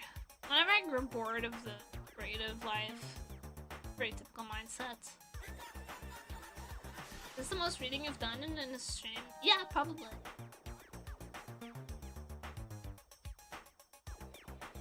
How did that turn out for him? There's something awkward about him today. My leaders at an anime girl Kishin and otaku shop is surreptitiously gauging my reaction. In my presence, his actions resemble caterpillars crawling, wriggling grotesquely along the ground. His mind is overcast. The average person is easily swayed by power and authority. To a regular college guy with a job hunting worries on his mind, a published author won a debut prizes. In terms of hierarchy, up in the stratosphere, inferiority, jealousy, envy, it all blends together in a confusion of emotion. A sludgy, dirty gray, like when you mix together all the paints in your palette. He's fallen into the stagnant murk. You think about seeing his friend again after so long. He'd greet me with, "Congratulations on my achievement," but his blended pride and guilt torment him over his inability to celebrate his friend's new start. The disparity between his emotional turmoil and his attempts to act natural remind me of a caterpillar's wriggling, twisting walk. What anime have you been watching lately, Yusa? Anime? Oh, you know, this and that. It's being vague. His emotions are shifting into fear. Desperate to protect his own self-esteem, and breaks into a cold sweat. He's afraid to voice his thoughts on anime and manga, to reveal his preferences to an author. He dreads coming across a child or reliving a vulgar impression. How about you, Hasuya? I'm more about books these days. Yeah, figured. You're an author now after all. Sense of invincibility felt by university students is a complex thing. Graduate high school and officially become an adult. You're tasting freedom for the first time, though if your relationships grows. You still stay out past 10 PM without getting yelled at. You can drink and smoke at your own discretion. It's like that feeling you get in an RPG after you finally finish the long-ass tutorial. The map opens up and there's an entire world to explore. It must have felt like he could do anything, and he must have been deeply wounded to discover the vast gulf between that sense of power and freedom and the realities of life. Freedom breeds inequality. Popular kids breeze through life.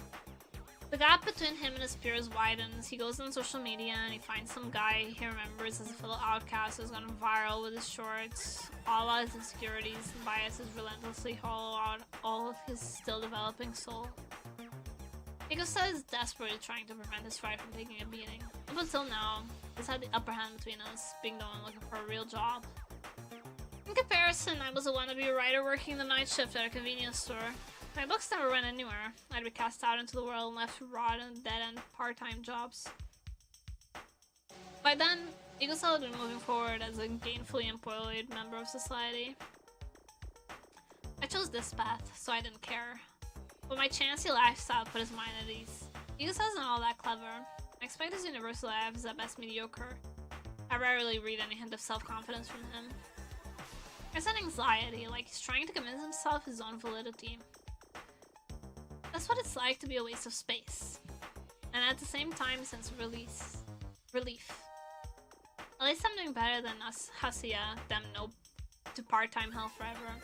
The hierarchy of fellow failures, being able to scrape by as an office pleb becomes a form of identity. Basically, he's freaking out because the tables have been turned and he's no longer the one looking down on me from his safe space of love. Once our excruciating hike through the otaku shelf was over, we head to a cafe. Because they're so conspicuously vaping, and his confidence increases slightly, seems like he wanted to show off that, yeah, he's a student, he can do this kind of thing. Grey haze, fainter than the chaotic brain fog of his emotions, clouds my vision. Perhaps feeling that he has the edge now, he finally broaches the main topic. So, how does it feel, being a big shot author? Still not fully over it, adding that snarky big shot is him trying to make himself feel better by taking a dig at me and acting like I don't have the talent to warrant real respect. He's still trying to convince himself that my prize win was a fluke. He might even be right, after all I haven't published a follow-up yet, so I could end up a winner. Still a newcomer, baby who's taken one small step. Still from this perspective, your average otaku, it's more like a giant leap to the moon. Very rough to be honest. I don't know what I'm gonna do about sequel. Pretty sure winning the debut prize was just a fluke. Nah man, you got this. You got that special something, you know? I play it down, he's obviously relieved. At least in terms of our interactions, when he gets to play the good friend calming a nervous newbie, he feels like he's a step above me. Is life the constant repetition of this race? Yes. This is what neurotypicals are like.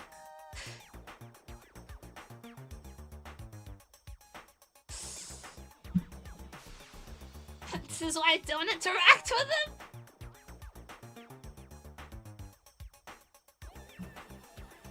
Hey, you're the one who writes this long, passionate post where you get all philosophical about the reality of of moe anime. Actually, that reminds me, my other club's putting out a zine soon. Why don't you contribute something?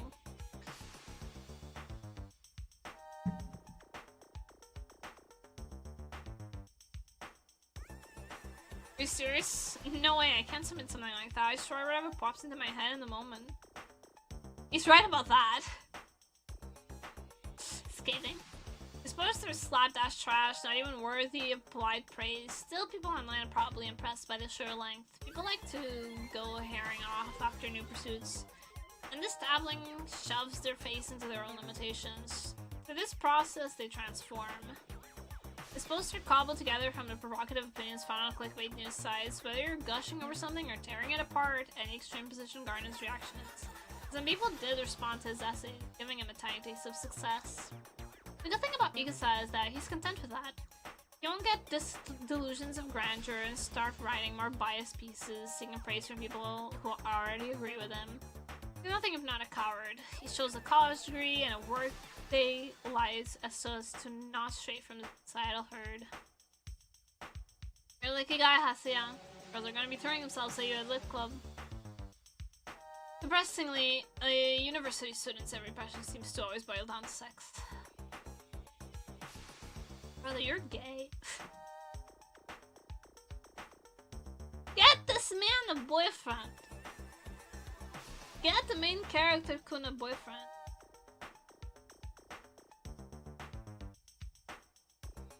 He wants to see whether I'll still march on him and be the first of us to get a girlfriend. It's one thing for him to accept that my talent has been ordered, but it's another, more terrifying prospect for his friend to taste that delicious fruit before him. The horny college guy, realizing that your friend's more attractive to the opposite sex is crushing defeat. He's praying that I at least won't be hit with the ladies. Maybe it's okay for me to send him home a little taste of that bitterness. I let a fire under his ass and push him to change. I don't know, I haven't really gotten any of that at the club, but I have some DMs from e-girls and cosplayers and stuff. Bots? What? Wait, for real? What girls? Are they hot? How many? Well, devour that bait. Just try to hide your thirst. Not really interested in them, but I can see why they're confident enough to slide into people's DMs. They've got the looks. Seriously, dude? He's genuinely shocked by this revelation. Yeah, he's a complete fool, but it's kind of endearing. He's a dumb but pure stereotype. But people don't like being pinned on the wall. They're regal. Hey, why don't I meet up with one of them together? Have you seen the shit filters can do these days? We can see how they compare in reality. How sleazy, how vulgar.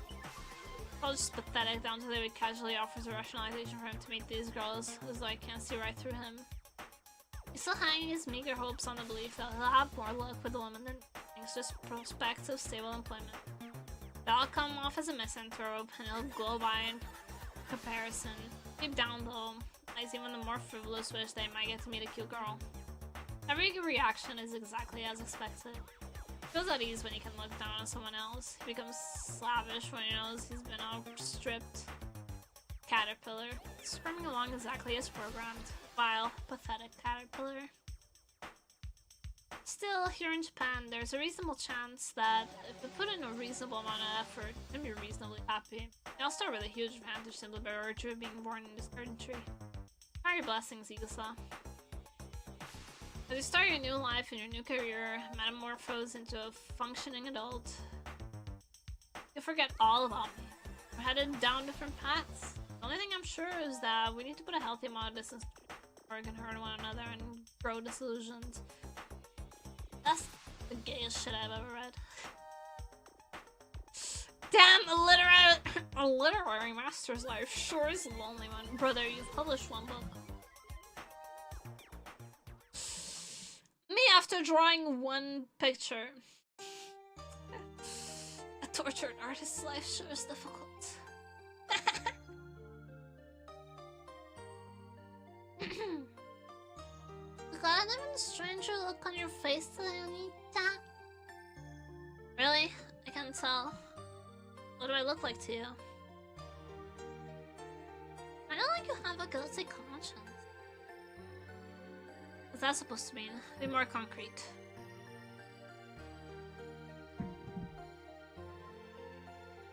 You met up with your friend today, didn't you?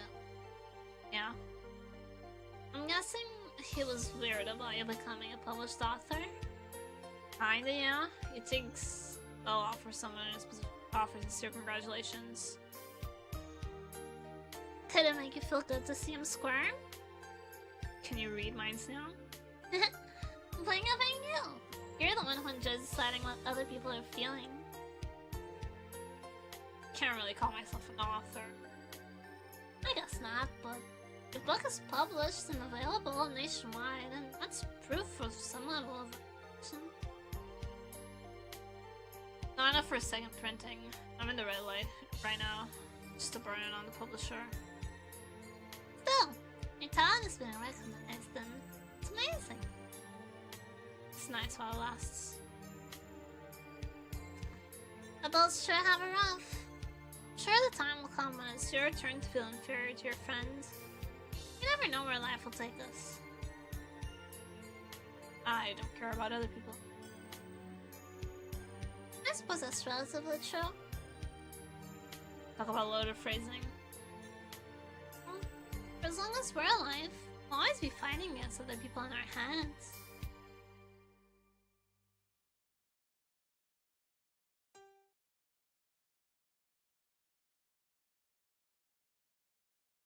You will never cry, will you, oniichan? You see, tears are proof that the world has beaten you. I won't cry either.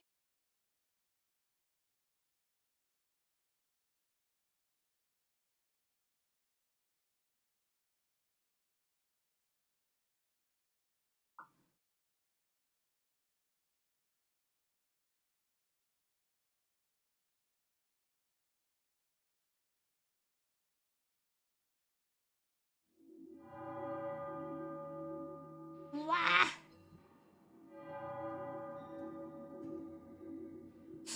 Alright, my throat is dying.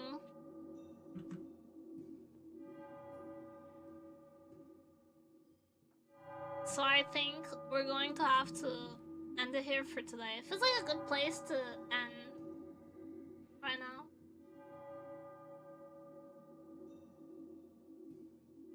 Let me just save the game.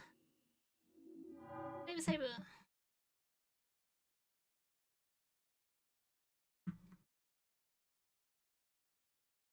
Would take me out dancing when I'm old. The miniskirt for me, outshone by the youth. Would take me for a drive when I'm old, cruising along, top down and bling.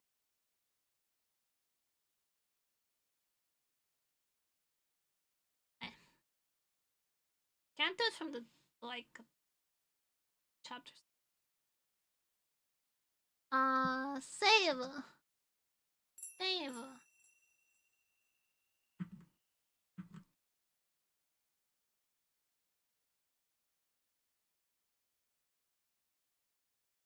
Yes. Okay. And that was the first half of Sister Other Paranoia. Did you enjoy that? Was it fun? Can you hear how my throat is dying? She is really cute.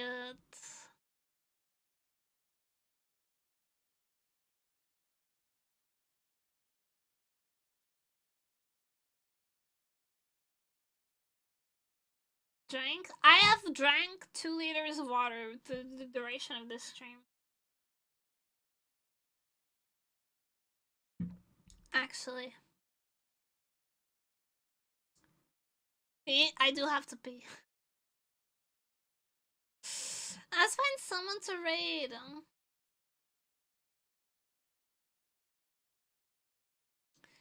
Let's find someone to read. Who is live lately? Who streams anymore? It's Torture Tuesday. Let's go say hi to Bada-chan! Thank you everybody so much for coming. Thank you for staying. I hope I have fun hanging out with me because I have fun hanging out with you. Let's go say hi to Bada-chan. I'm gonna rest my voice. I'll see you guys tomorrow. Bye bye! And then go.